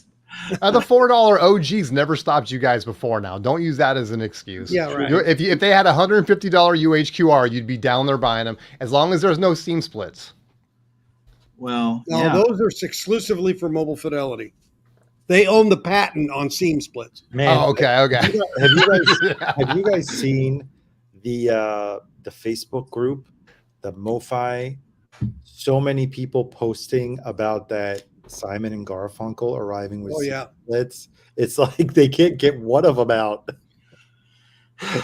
Friends don't let friends buy mobile fidelity one steps. You heard me say it earlier. Well, I ordered the Off the Wall by Michael Jackson because. Oh, of course you did, David. Of course. Oh, I didn't see that. No. Well, it's January comes out January. Huh? Isn't it $125? I think so. Yeah. I mean, it's one album. I think. Yeah. Well, David, not to knock it. That one did kind of tickle me curious, but That's then one of my favorite albums. So no, I do happen to have a white label promo. Not to brag, but I'm kind of bragging about not flexing, but off the wall. Yeah. So I need to borrow it for my shootout, dude. I mean, yeah, I can make that happen because I'm no bullshit in white label. Seriously, promo. Yeah. I'm not a genuine record collector, but I got some shit. Okay, I got. All right. He doesn't listen, but I mean, That's right. I'm an archivist. I put him on the shelf and look at him. I sit in my Eames chair and just look at him and just laugh because I'm just, Of course, Michael said, "Why is it called a white label promo?" What he said. Crickets. I didn't have the drop. I didn't have the drop on that. What he said. Not everyone bets 1,000. I hear you. Arnaldo, I thought you were going to bring something up about you talking about these Facebook groups. One I'm really enjoying a lot of time spending in lately. We're going there again? Are we going? Finally, me, please. Are we going to get shut down again? Well, we got. I have a feeling that's why they haven't shipped my Ramones yet. Hey, I told you last show, and people get a shipping notification yet. I'm telling you what. People are you serious? I haven't gotten mine. Is that the reason why? I think they're boycotting. It's incompetence. Oh wow, man! They've been able to trace back what our emails are, what our account is, and they're purposely delaying our order. Guys, I'm telling you, you guys laugh. You thought I was just coming in last show with a bunch of shtick about I'm on blacklisted somewhere. I didn't get my acoustic sounds on time like I normally did. I'm telling you. Chad's got my Instagram. We're connected on Instagram. Either him or whoever runs that account requested me a long time ago, so they know who I am. Not that that means a hill of beans, but it was very interesting that we had that live stream just talking through acoustic sounds, and then my UHQR was a little delayed. But just make them wait. Do you want me to ask him to lift the embargo? Yeah, David. Come on, David. Oh, wow. You hear your boy right here. It's a cry for help. Ask. I mean, David has been charged as the gatekeeper of the acoustic sounds. Yeah, that's why I've been charged. So yeah. No, but what I was gonna say is not to spend. We spent plenty of time on it last A-side about Vinyl Me Please. Obviously, they're even in more of a world of hurt since we talked about them, so I won't really dwell on that. But one thing we didn't, I think, really hit home on that I want to bring up, and then also talk about these Facebook groups, is they did this mechanism that I don't think was reported enough widely. Was their part of their social contract with their subscribers is if you don't like what you're supposed to get, you can swap it. You can swap it for another title. You can swap it for another new title out that month. You can get store credit. And as part of this Ramones fiasco, they went in and automatically turned people's selections off. So if you weren't the default of this, I guess, is it the Essential, Arnaldo? Is that the lane, the track? Yeah. So the Ramones Rocket to Russia was supposed to be the Essentials track, and we talked about it, etc. But apparently they were so undersourced in terms of inventory. So many people wanted to swap for that. Initially started out with a $15 coupon. They offered people $15 to switch. And when that large sum of money didn't motivate the masses to uncheck the selection, they then went in and unchecked the selection for people. And then if that was the case, then that meant if you didn't pay attention or you didn't go to the precious Discord server or you didn't check an email, because sometimes the emails don't always come, that meant you probably got Nickel Creek. Is that Arnaldo? No. No. I want to put my hand up before we forget. Okay. But I think that was one of the underreported pieces of this Vinyl Me Please puzzle, because I saw people who were talking about it before. I saw the Wax was here. He talked about it before we went live last time. There was people who did videos. I think Nick Vinyl Den did a full-on video. He was actually featured in a Denver Post article about people upset with Vinyl Me Please. His little video was featured. But point being is that above cost increases, that above delays. I mean, when you think you're doing one thing that you've done successfully, your whole membership, and then they pull a stunt like that, that's Junior Wells. Yeah, BK brings up Junior Wells. When you do something like that, I gotta. I mean, that to me is a deal breaker. And although you had your hand up, you got manners.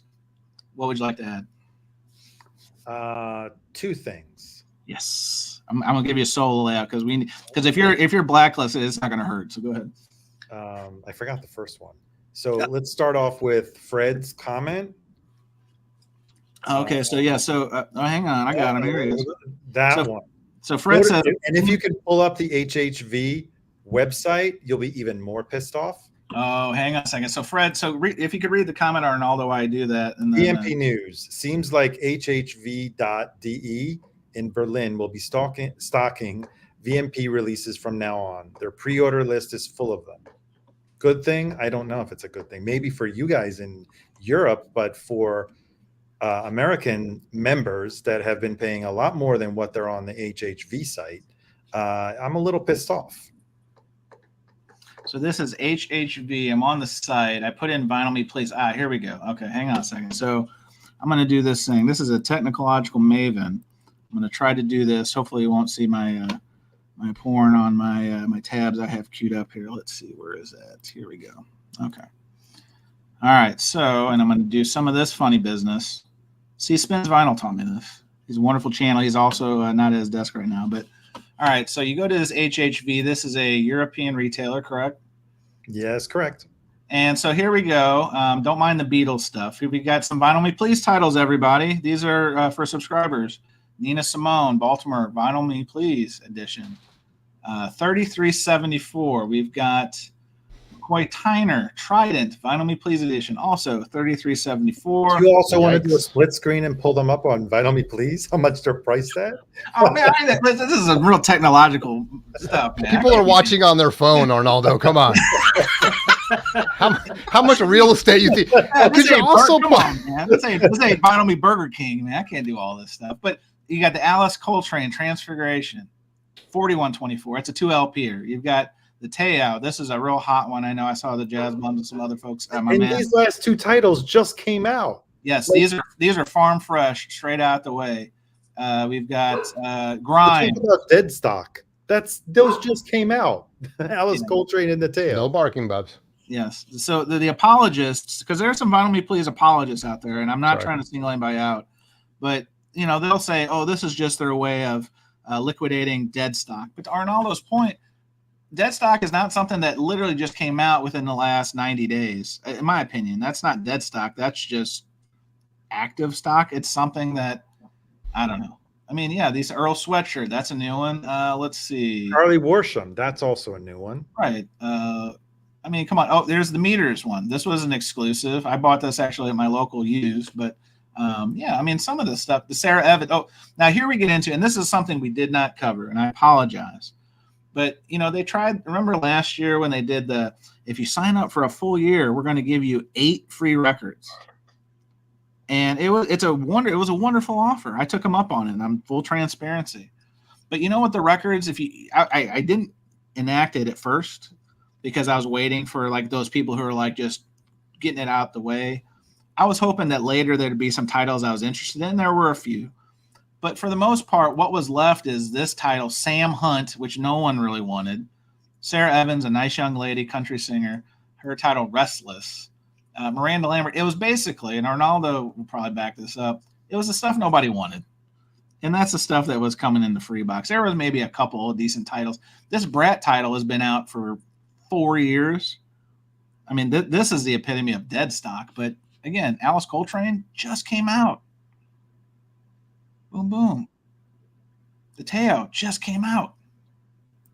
So yeah. So again, I know there's some loyalists, and I'm not trying. the one charge that I saw in the forums and other places, and we even got caught a couple strays on this one, was people saying, well, you want them to work out, don't you? Well, of course. I think the more places that make vinyl, the better. But in the face of so many challenges, it's unbelievable. All right, Jason Rojas, what are you showing? This is a highlight. Are we banned? What happened here? This I don't know. September I told 1st. you. He's showing his order track. Rocket to Russia in stock, pending. Two of those things don't add up. We didn't kiss the VMP ring? What the? Well, you guys got to go on the Discord. Man. Apparently that is where the kingmaker. Monday. I'll be there on Monday. Oh They're my having gosh. They're having like their town live hall again. Town hall again. Where's my record? Is it in Russia? Shit. Come on, man. Yeah, see, so Ron Boder's here. Hey, Ron, he said he had a promo. Yeah, the promo about a year ago for Vinyl Me Please. You could pick 6 titles for free if you subscribe for a year. I think it was 8. And he couldn't even find 6 titles. Yeah, see, that's my point. Like, I waited about 6-7 months. And, you know, I got like a Marty Stewart record. I got some okay stuff. Who's running VMP? Is it this guy? Oh, no. Oh, no. Damn. I don't know how to describe this photo, so I'll just say it's a nude man sleeping next to a cheeseburger. I think that probably. Is the new CEO of VMP? Is this what's going on? We don't have an audio-only audience now, Chad. A chance. Well, I do throw this up on Mondays just for somebody to start the week. So. Oh, do you? Where's my VMP order? Oh, it's near my cheeseburger, bro. Cheeseburger. No fries, chips, Coke, Pepsi. Here's my second rant. Okay, well, real quick. So the record keeper says my local store is selling VMP titles for $29.99. Well, they could be like secondhand though. True story. All right, Arnaldo. But I sent a message to customer service. I think it was. Oh God. Have yet to receive a response. Yeah. And you know what my question was? Can I have a refund on the remaining months of my membership? Got mail. Hang on, Arnaldo. I think we've got a connection issue.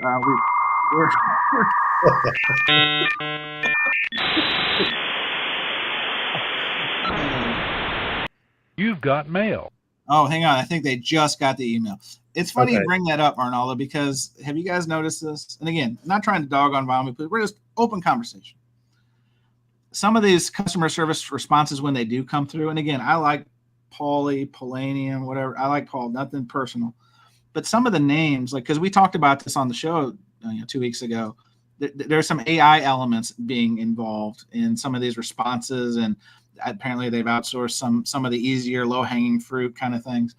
But some of the names, I saw Mitzi was the name of a customer service representative.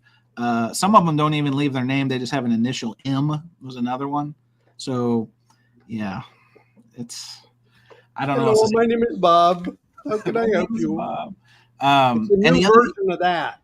Right, exactly. Well, and the other thing we didn't talk about, and again, I promise we'll quit beating these guys up. Do you remember when I think it was Until the next thing drops. till the next pain in the ass. No, but it was I think it was about a year ago. I think it was Mondo changed their business model, and so because Mondo is really heavy on soundtracks, I'm pretty sure it's Mondo, and they dropped 2 of their creative leads, like the head of creative, and then like his right hand person. And a lot of people who are like big Mondo people are like, oh no, what does this mean? They were kind of doing a reorg, and well, Vinyl Me Please picked them right up. I don't know if you guys saw this in the news. And so they led with Vinyl Me Please is in the soundtrack business. We've got 2 of these Mondo awesome, people who have a great track record of bringing lovable music with great custom art, et cetera, et cetera. And they even announced they had like Goonies. They were going to do Goonies as the kickoff part of this collaboration. I don't even think they ever executed that. Has anyone seen Vinyl Me Please? I haven't, and I haven't. Like, you Google it, you can't find it. And then they also, remember, they had Footloose that was going to be in like a shoe. Like, they had some really. I remember that. Right. Well, so they figured the Barbie set didn't do very well. Well, needless to say, the scratch and sniff version did. Yeah. Well, needless to say, that poor guy, those guys, they didn't even make it a year, because I think one of them like commented on like X or whatever. And it's like, well, today is my last day at Vinyl Me Please. This is like 4 months ago. So anyway, just another in the poo-poo platter, the buffet of bizarre that Vinyl Please has. See, you guys thought the emphasis would be on Vinyl Me, but it's actually on please. Please. Fred's really handpicking the content tonight with his comments. Fred is coming in clutch. I got to make sure I've got. He came to talk records. First of all, shout out to Dawson. Dawson's here. He says that's Randy from the Trailer Park Boys. Yeah, What's I want up, to make sure Dawson? I'm getting. Hang on. Now this is a tough but fair comment. The channel is Safe and Sound Vaginal Audio Excursion. David, no relation. If this is what the company is releasing, no wonder they're going out of business. Again, these are harsh truths that we need to kind of put out there. But yeah, Fred's here and he says, try sending a customer service to Rough Trade, a customer service mail to Rough Trade. You'll be lucky to get an answer within months. All caps. What part of rough don't you understand? Well, the reason why it jumped out at me because today I had another very sorry experience with Rough Trade in New York City. Arnaldo is just killing them. He is straight up massacring these labels. Arnaldo, I'm seeing a pattern here. Yeah, we've got a Bad lot. stuff. He's not here to hear my latest read. Hang on. I think Arnaldo, dare I say, this is the Arnaldo's the New World Order of cracking down on these labels. Driving the bus tonight. So I've been trying to buy this Tinder Sticks album, and I saw it on the website on Rough Trade. I'm like, oh, great. I'll go pick it up on my way back on my way home, on my way out of work. So I make an extra stop on the subway because it's a bit far to walk. Usually at the end of the day, I really don't want to have to walk about 25 minutes. But I make a stop at Rock Center and get out, and I try to open the door, and it's closed. And I'm like, closed. And then I see the sign, closed for an in-store performance. And I'm like, you're kidding me. So the guys that were guarding the door come out. It's like, oh, I'm sorry, we're closed for an in-store performance. I don't want to come in. I just want the record. Can you please get it for me? It's like, no, the registers are down. We can't ring anybody up. I'm like, Oh. You're serious? Until what time? Oh, until closing. This is at 6 o'clock. And they close, I think, at 9. So they're going to close this whole time. You can see the store is like, I think your living rooms are bigger than Rough Trade. Oh, no. And they have, and I'm like, man, that really sucks. I wish, I knew this. I'm like, oh, well, we have an events page. If you go and check the events page, You're supposed to just know about that. Just that is the biggest crock of shit. I got one on that when you're finished. So I'm like, great. All right. So I guess I'll come tomorrow. I was like, oh, tomorrow we have another in-store. Well, I'll come in my lunch break. So today, it was a really nice day in New York. I figured I needed to get some extra exercise. So I'll take this 20, 25-minute walk to get there. I get there, and I go to the section where I think it should be. It's not there. I go to the new release wall section. It's not there. Then I go to start like, okay, where could they have possibly put this record? I exhaust every T section in the store except for punk and jazz, and I knew it wasn't in there. So I go to the guy, and I was like, hey, do you have this record? And he looks at me and is like,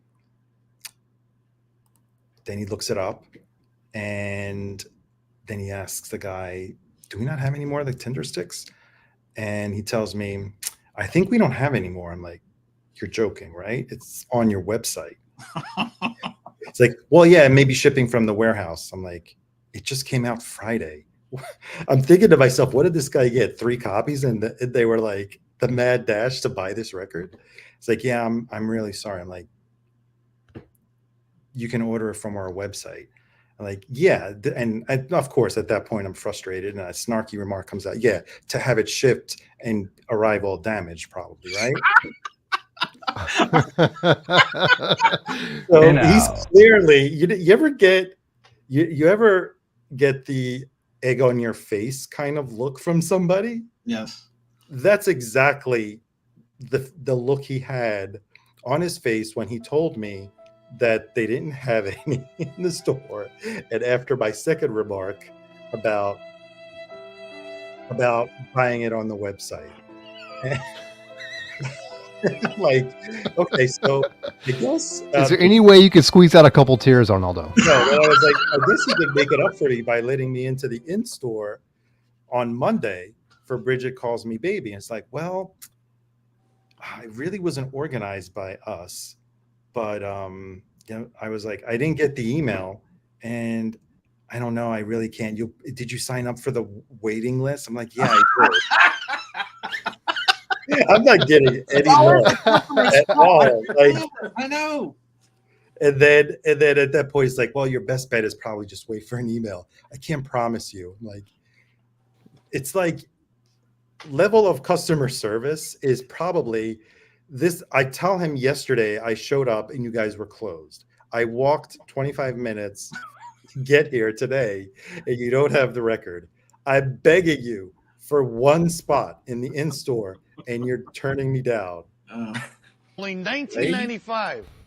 They You know, don't you want didn't- your business. You know, you didn't say it right. You were like, you're supposed to be like, And I thought then I went to Rough Trade, not Rough Trade. And then earlier in the chat, earlier in the chat, when I showed the flimsy envelope from the record, I Oh, bought, Arnaldo's got receipts on you fools. Okay. I'm sorry. I forgot who it was. Someone had called me out and said, "You're buying records from Amazon? Yes. There you go. What do you expect when you get this level of service from your local indie store?" Trash. Come on. Crazier. Yeah, straight. Woo, hot take of the night right It there. reminds me. Yeah, I need a fire alarm. We got to get that Ohio player song. He's on everybody's shit list. It's Yeah, obvious to me. I mean, come on. Too hard. Is it really that difficult? Well, so this Not for reminds most me. people. No, this reminds me of, if you recall, and this is speaking to Spin's neck of the woods and Tom's neck of the woods. Too Many Records, Mr. Kessler. When Mazzy told the story of Just 1 second. oh, New York fucking City. You expect people. It's like, what the hell? This is not, Plainfield, New Jersey. No All offense to right, Plainfield, New Jersey. But anyway. fair enough. Sorry. This reminds me. This reminds me. It's not New York. It was Portland. But Mr. Kessler, Too Many Records. When Mazzy was driving through and wanted to stop at a store, and it was on a normal day of the week, Monday, Tuesday, I don't remember exactly, and it was closed. And Mazzy just made the commentary somewhere. He even sent, I think, him a note saying, "Hey, tried stopping by your store. It was closed." And the response he got was, "Well, did you check our Instagram story?" That was too many records. because most normal people would go to their Yelp page or Google or something. No, did you go to my Instagram story? And I was like, wow, this is so wild, unbelievable. No, and I never will now. Well, I have to ad lib. Russell said they could have at least offered to order the record for pickup in store. That's course. right. That's absolutely what the proper customer service answer should have been. But Russell, I will tell you another incident that happened to me at Rough Trade just a few months ago. Oh my God, Arnaldo, I don't even We'll have a save it drop. for the next one. We'll save it for the next one. Maybe we should just make a video on Rough Trade, right? Make this. What's the story? Yeah. Come on. I Now we're all pre-order a tortured. record, right? I pre-order a record, and I was expected. They typically either email you or call you when the record is ready for pickup. So here I am, anxiously waiting on release day. No email, no call. I was going out of town. Stop it with the sad music. I was going out of town, and I figured I'm not going to be able to listen to it anyway. So I think on the drive back, it was Sunday, I called them like, "Hey, I pre-ordered this, but I didn't get a notification that you guys have it for pickup." And he's like, "No, there's been a delay. We should be getting it by midweek." I'm like, "Fine. I have to go back to the store anyway on a Tuesday to get something else." Actually, it was the Jack White record. And I look up and I see the record that I pre-ordered right there on the shelf as a new release. And I'm like, You dick. I checked my emails. Like, did I miss the email? So I get the record, and I was like, I pre-ordered this. And you guys didn't let me know that it was here for pickup. I actually called on Sunday asking about it. It's like, oh, well, we just got them in last night, yesterday evening. I was like, yeah, it's almost 24 hours you had it, and you still haven't called me? And the guy looks at me. He was like, oh, well, I don't know. Maybe they haven't gotten around to it yet. Like, there's got to be a flaw in your process. I pre-ordered it. What if you sold out in the store and then what? He was like, well, I don't know. I just work here. That ends all conversation right there. Yeah. I just work here. The same guy who gave me the egg face today was the guy that came out from the back, and and I was like, are you the manager? And it's like, yeah, I pre-ordered this. How come I didn't get an affiliation? Oh, well, I haven't gotten around to notifying everyone. We just got them in yesterday. It's like, well, how long were you waiting to tell somebody to come and pick up the record? So Arnaldo, my immediate question is, when are you going back to Rough Trade? Right. look, I despise going to Rough Trade. The only good part, it's actually torturing to go to Rough Trade. Chance, when you come to New York and you go to Rough Trade, you will see that right next door. No, I don't want to waste my time if it's dog shit central, man. Magnolia Bakery is right next door. Oh. And if you've never been to Magnolia Bakery for either their banana pudding or their cupcakes, it's torture to walk by. And while you're in the store, you can actually smell the bakery next door. Yeah, that's how bad it is. All right. Well, I need to start doing my research on, because records feed my fat face. Those are some things that are real important to me. So I'm already kind of starting to, as it's coming into focus now that I'm starting to see the end of the tunnel, I got to start thinking about that food situation. You just said bread pudding or banana pudding? Banana pudding. Okay. I mean, bread pudding too will work. I mean, no, the banana pudding is just too legit to quit. All right. Oh my God. It's insane. Does it have cookies in it too?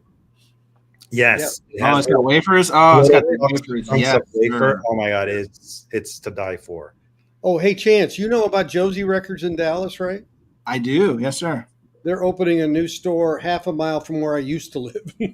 I saw that. I didn't know where exactly, but I saw their little tease. So, I mean, this will be I know exactly where it's at. Yeah. This is going to be their fifth location. They've got Dallas. They've got this one. They've got Sedalia, Missouri. They've got Kansas City, and I believe Oklahoma City, maybe? Yeah, this will be the third in Dallas. Oh, snap. No kidding. Yeah. Yeah. That's funny. So see, we're all about, we're not taking the dumps on these guys. Like Josie does it right. I wish their website was a little bit more robust, but I mean, when I go into the Dallas, like LBJ Freeway is kind of a weird way to get in there, but I like them. Now, can I just make one? I just want to rectify one thing. Before damage control. No. Before Rough Trade moved into the city, they used to have a location in Brooklyn, in Williamsburg, Brooklyn, which is the hipster, area of Brooklyn. It was a fantastic store, like in terms of selection, in terms of staff. It was great. Since they had to shut down that operation, not really sure why. They moved to a store that's like a third of the size that the other one was. And it's just their selection is not that great as it used to be. The rent probably affected that. Yeah, but they moved their choice. I think now they're in a touristy neighborhood. They're like right by a block from Times Square and a block from they're right in Rockefeller Center. That's prime real estate. Geared only for tourists that are coming, walking around. Oh, let me pop in and get the latest from so-and-so, because in my town there are no record stores. You know what I mean? Mm-hmm. So that's usually what the audience, the target audience is. So on topic, they'd rather spend $50,000 or $60,000 in rent, but their volume is much higher. I was going to say, they must be doing a lot of sales online or something too. Probably, yeah. They also do a lot of online sales. So we got Tom here, High Rent Industrial, says, I went to Rough Trade Soho location in London last week. It was in a section of a clothing store. I was gone in 60 seconds. I mean, it's true. It's the Urban Outfitters effect, for real. Yeah.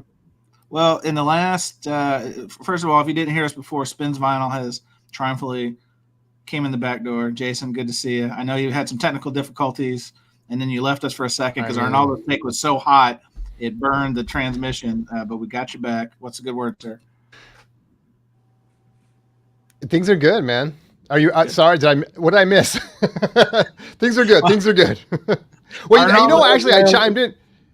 Originally, I thought we were going to talk about tell a story about a deal so good you might be arrested for grand larceny. It's so funny because I was planning on talking about that next week. So I don't know if we're not going to talk about it now. I'll just steal it for next Thursday. Steal it for next week. This is what we called corporate synergy. Yes, this was our third topic that we'll probably not get around to because we're coming up on time. But it's called we spent too much time on the first topic, is what it's actually. I think it was a good, very organic conversation. No, it was good. It was good. No. So we would be remiss if we didn't talk about at least, and you don't have to show them if you don't have them, but maybe some recent pickups. We'll go around the dais because I know Jason has been stamping, not his passport, but he's been doing a lot of domestic traveling. So Jason, I'm going to start with you because not only did you come to the lovely destination tourist mecca that is St. Louis, Missouri, you also are in this place called Nueva York. I'm not familiar, but I guess they're a pretty good place. So tell us where you've been and what you got. This is one that we found at Record Exchange. This was only $8. Yeah, that's $8 Record Exchange classic. Yeah. Right. So the funny thing about this, of course, has the ringware. Records in like probably VG at best, but $8. Black Sabbath. Leia, Nice. She took the records, put them at the counter, and all the people that were there, like looking for records, they were just eyeing this, and they kept on asking the owner's daughter, like, "Is that for sale? Where did you find this?" Even Malaya was like, "Where did you find that?" I was like, "Under B, B for Black Sabbath." Like, so what are these people doing? Are they not going through the bins? And like, come on, it's there. It was there. I was in disbelief. Like $8, you got to be joking, right? Yeah, $8 is like kind of the going rate on it. They bumped it to like 10. That's probably because of condition. They did 8, but Yep. But I was like, wow, I just don't see it. You got to be.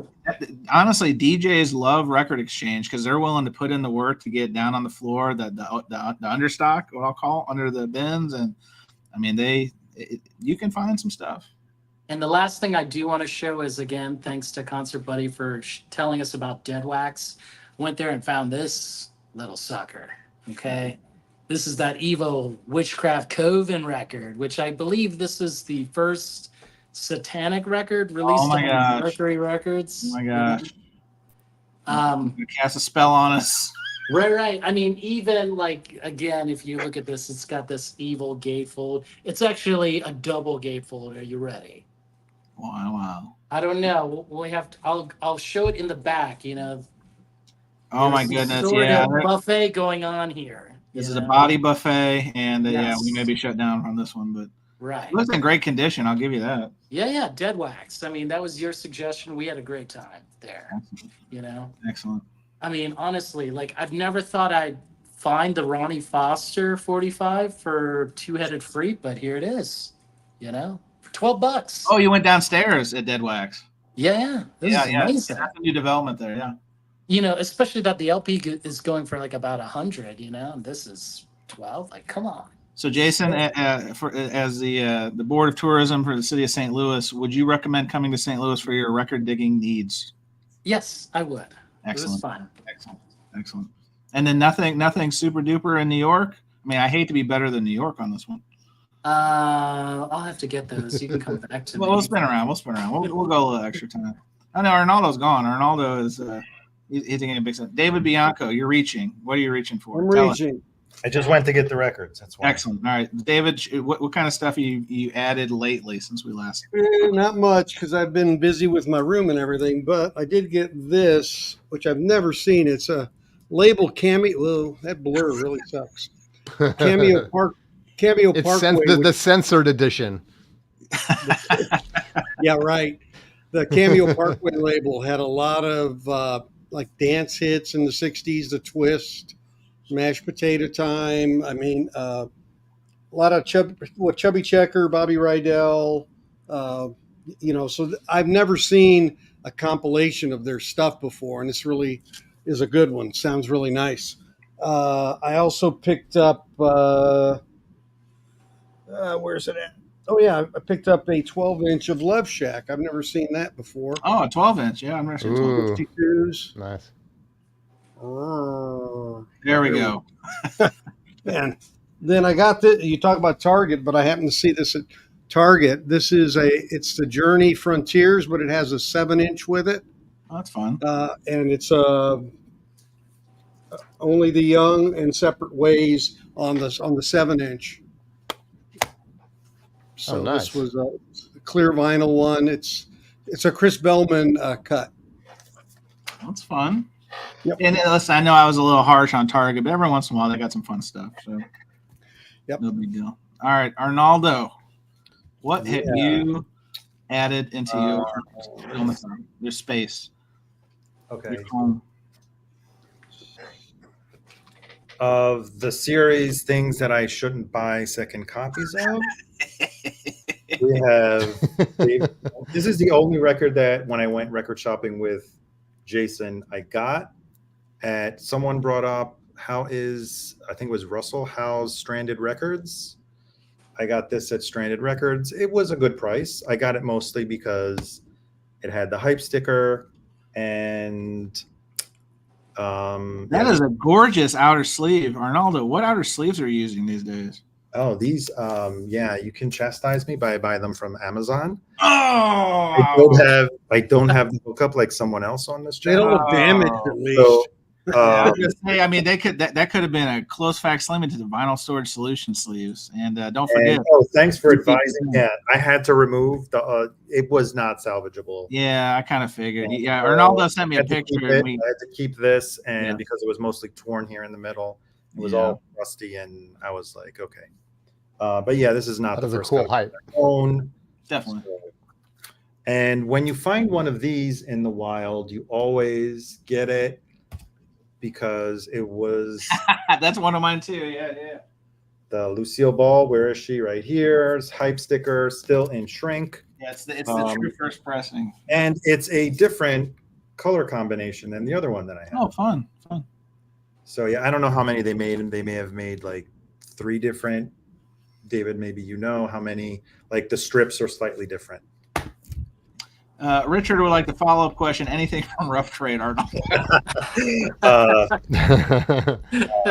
The record that Jason surprised me with and gifted me, very that's so cool. Oh yeah, nice record. The OG Nina Simone. And something came in the mail today from someone who went shopping for me. Oh. And finally acquired. Whoa. So I don't have to cry Is that about really it. near mint? Yeah, I haven't played it yet, but visually it does look at least a VG plus. One side is near mint. Yes. One side for sure is near mint. The other one I have to say is VG plus visually. Haven't listened to it. Thank you very much, Chance, who went shopping for me.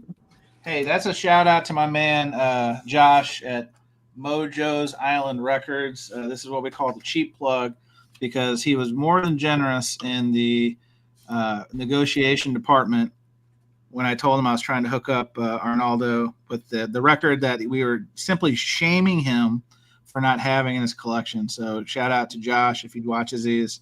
Great shop, Hilton Head Island. I hate to tell people about it, but I love to tell people about it because like this is the second time I've been. You know, if you go, first time you go, shop just opens. A lot of time they bring their own collection in, so it's like heavies. Oh, one more thing. Sorry. 2 more things. Is Fred still around? If he's not, yes. 2 weeks ago, completing my Smith's cassette collection. Nice. So Ooh. it's on there, even though I don't own a tape deck.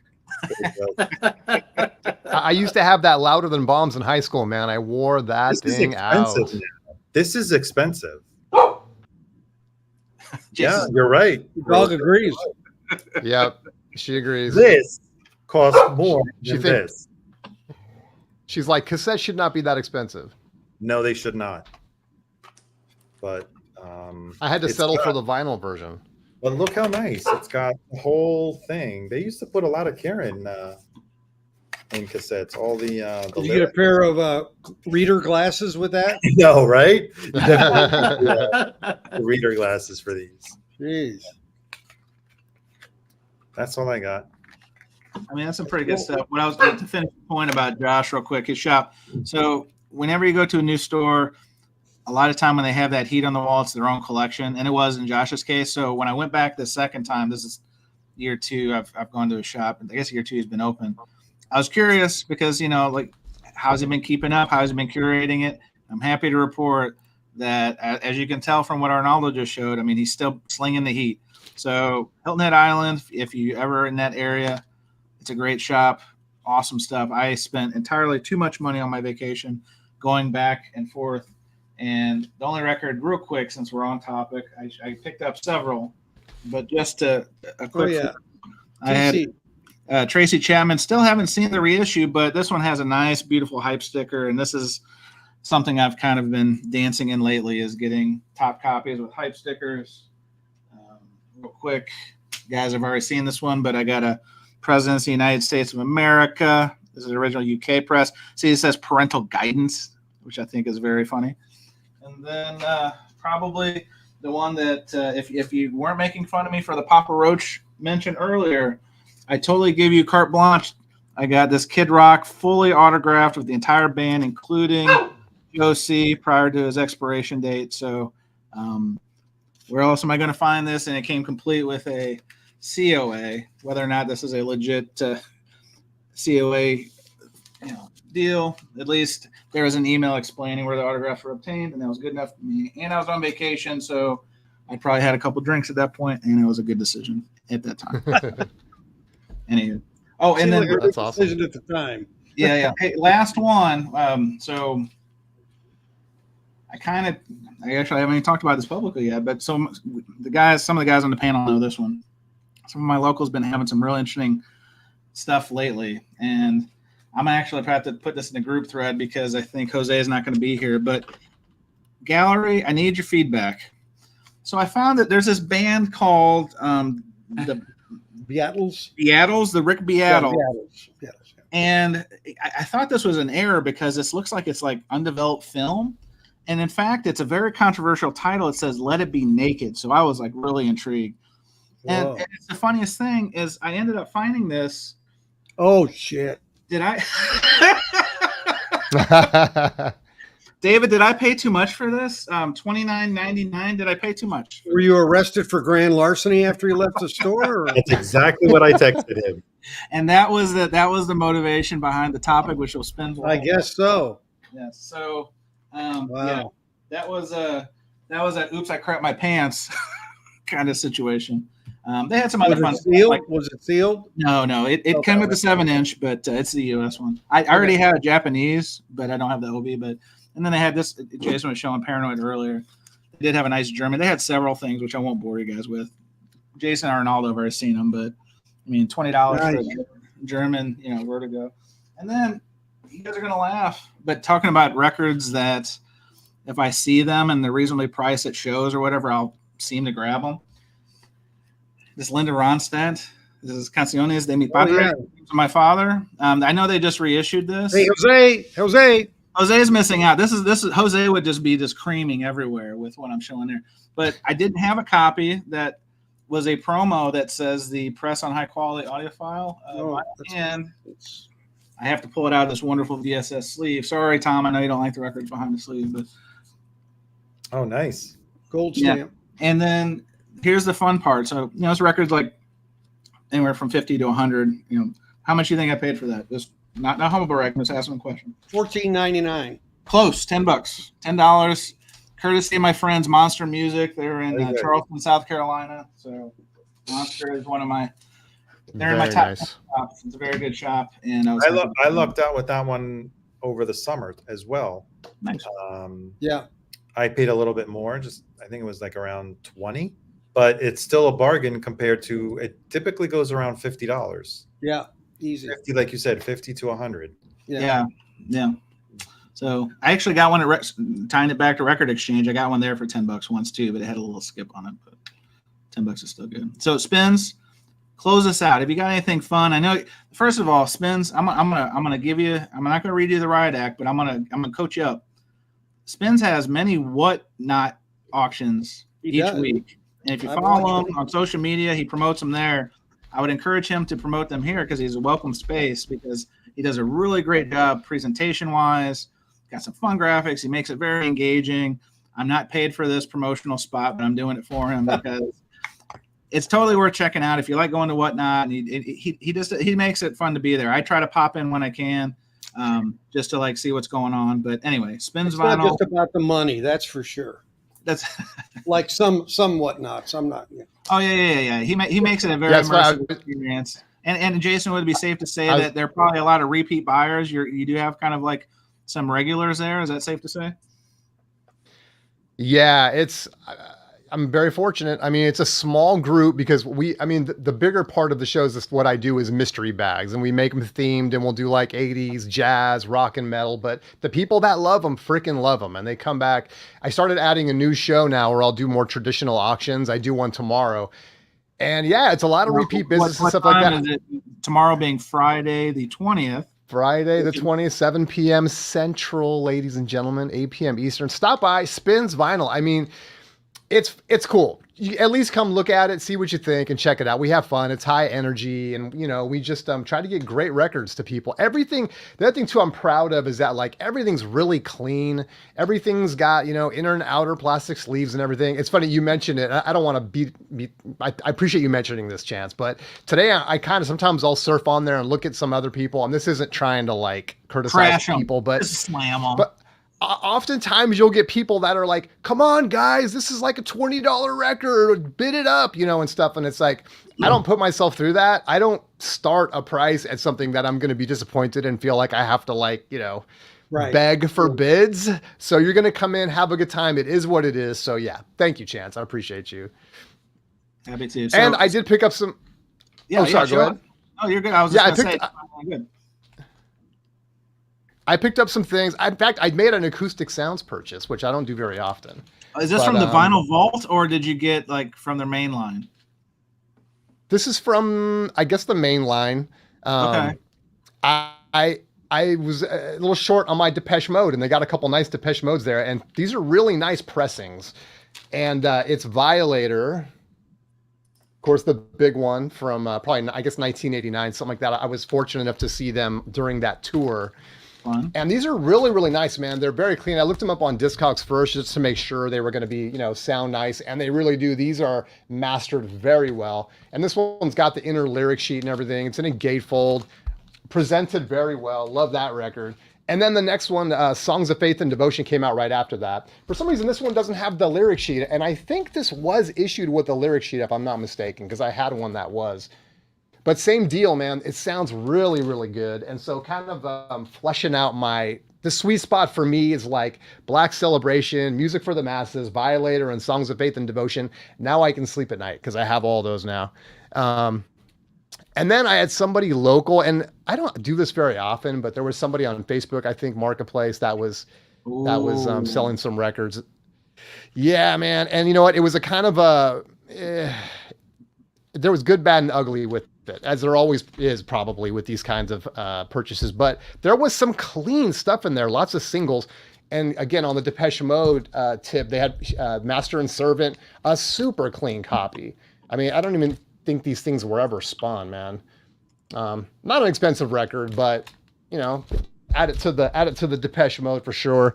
And then a couple of other 80s records. This one's very common, but is a great record. If you like your new wave, Missing Persons, that is a good record.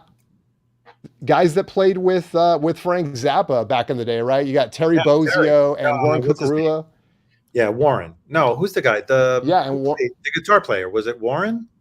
Warren, yeah. Warren, who actually went on to play with Duran Duran and was an official member of Duran Duran.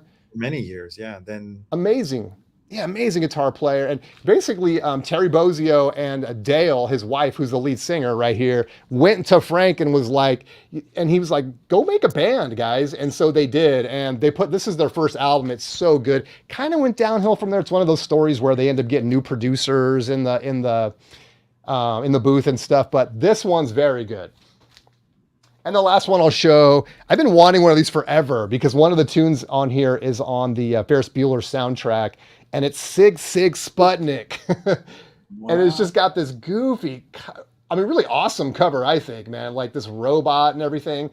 But they do the song, what is it called?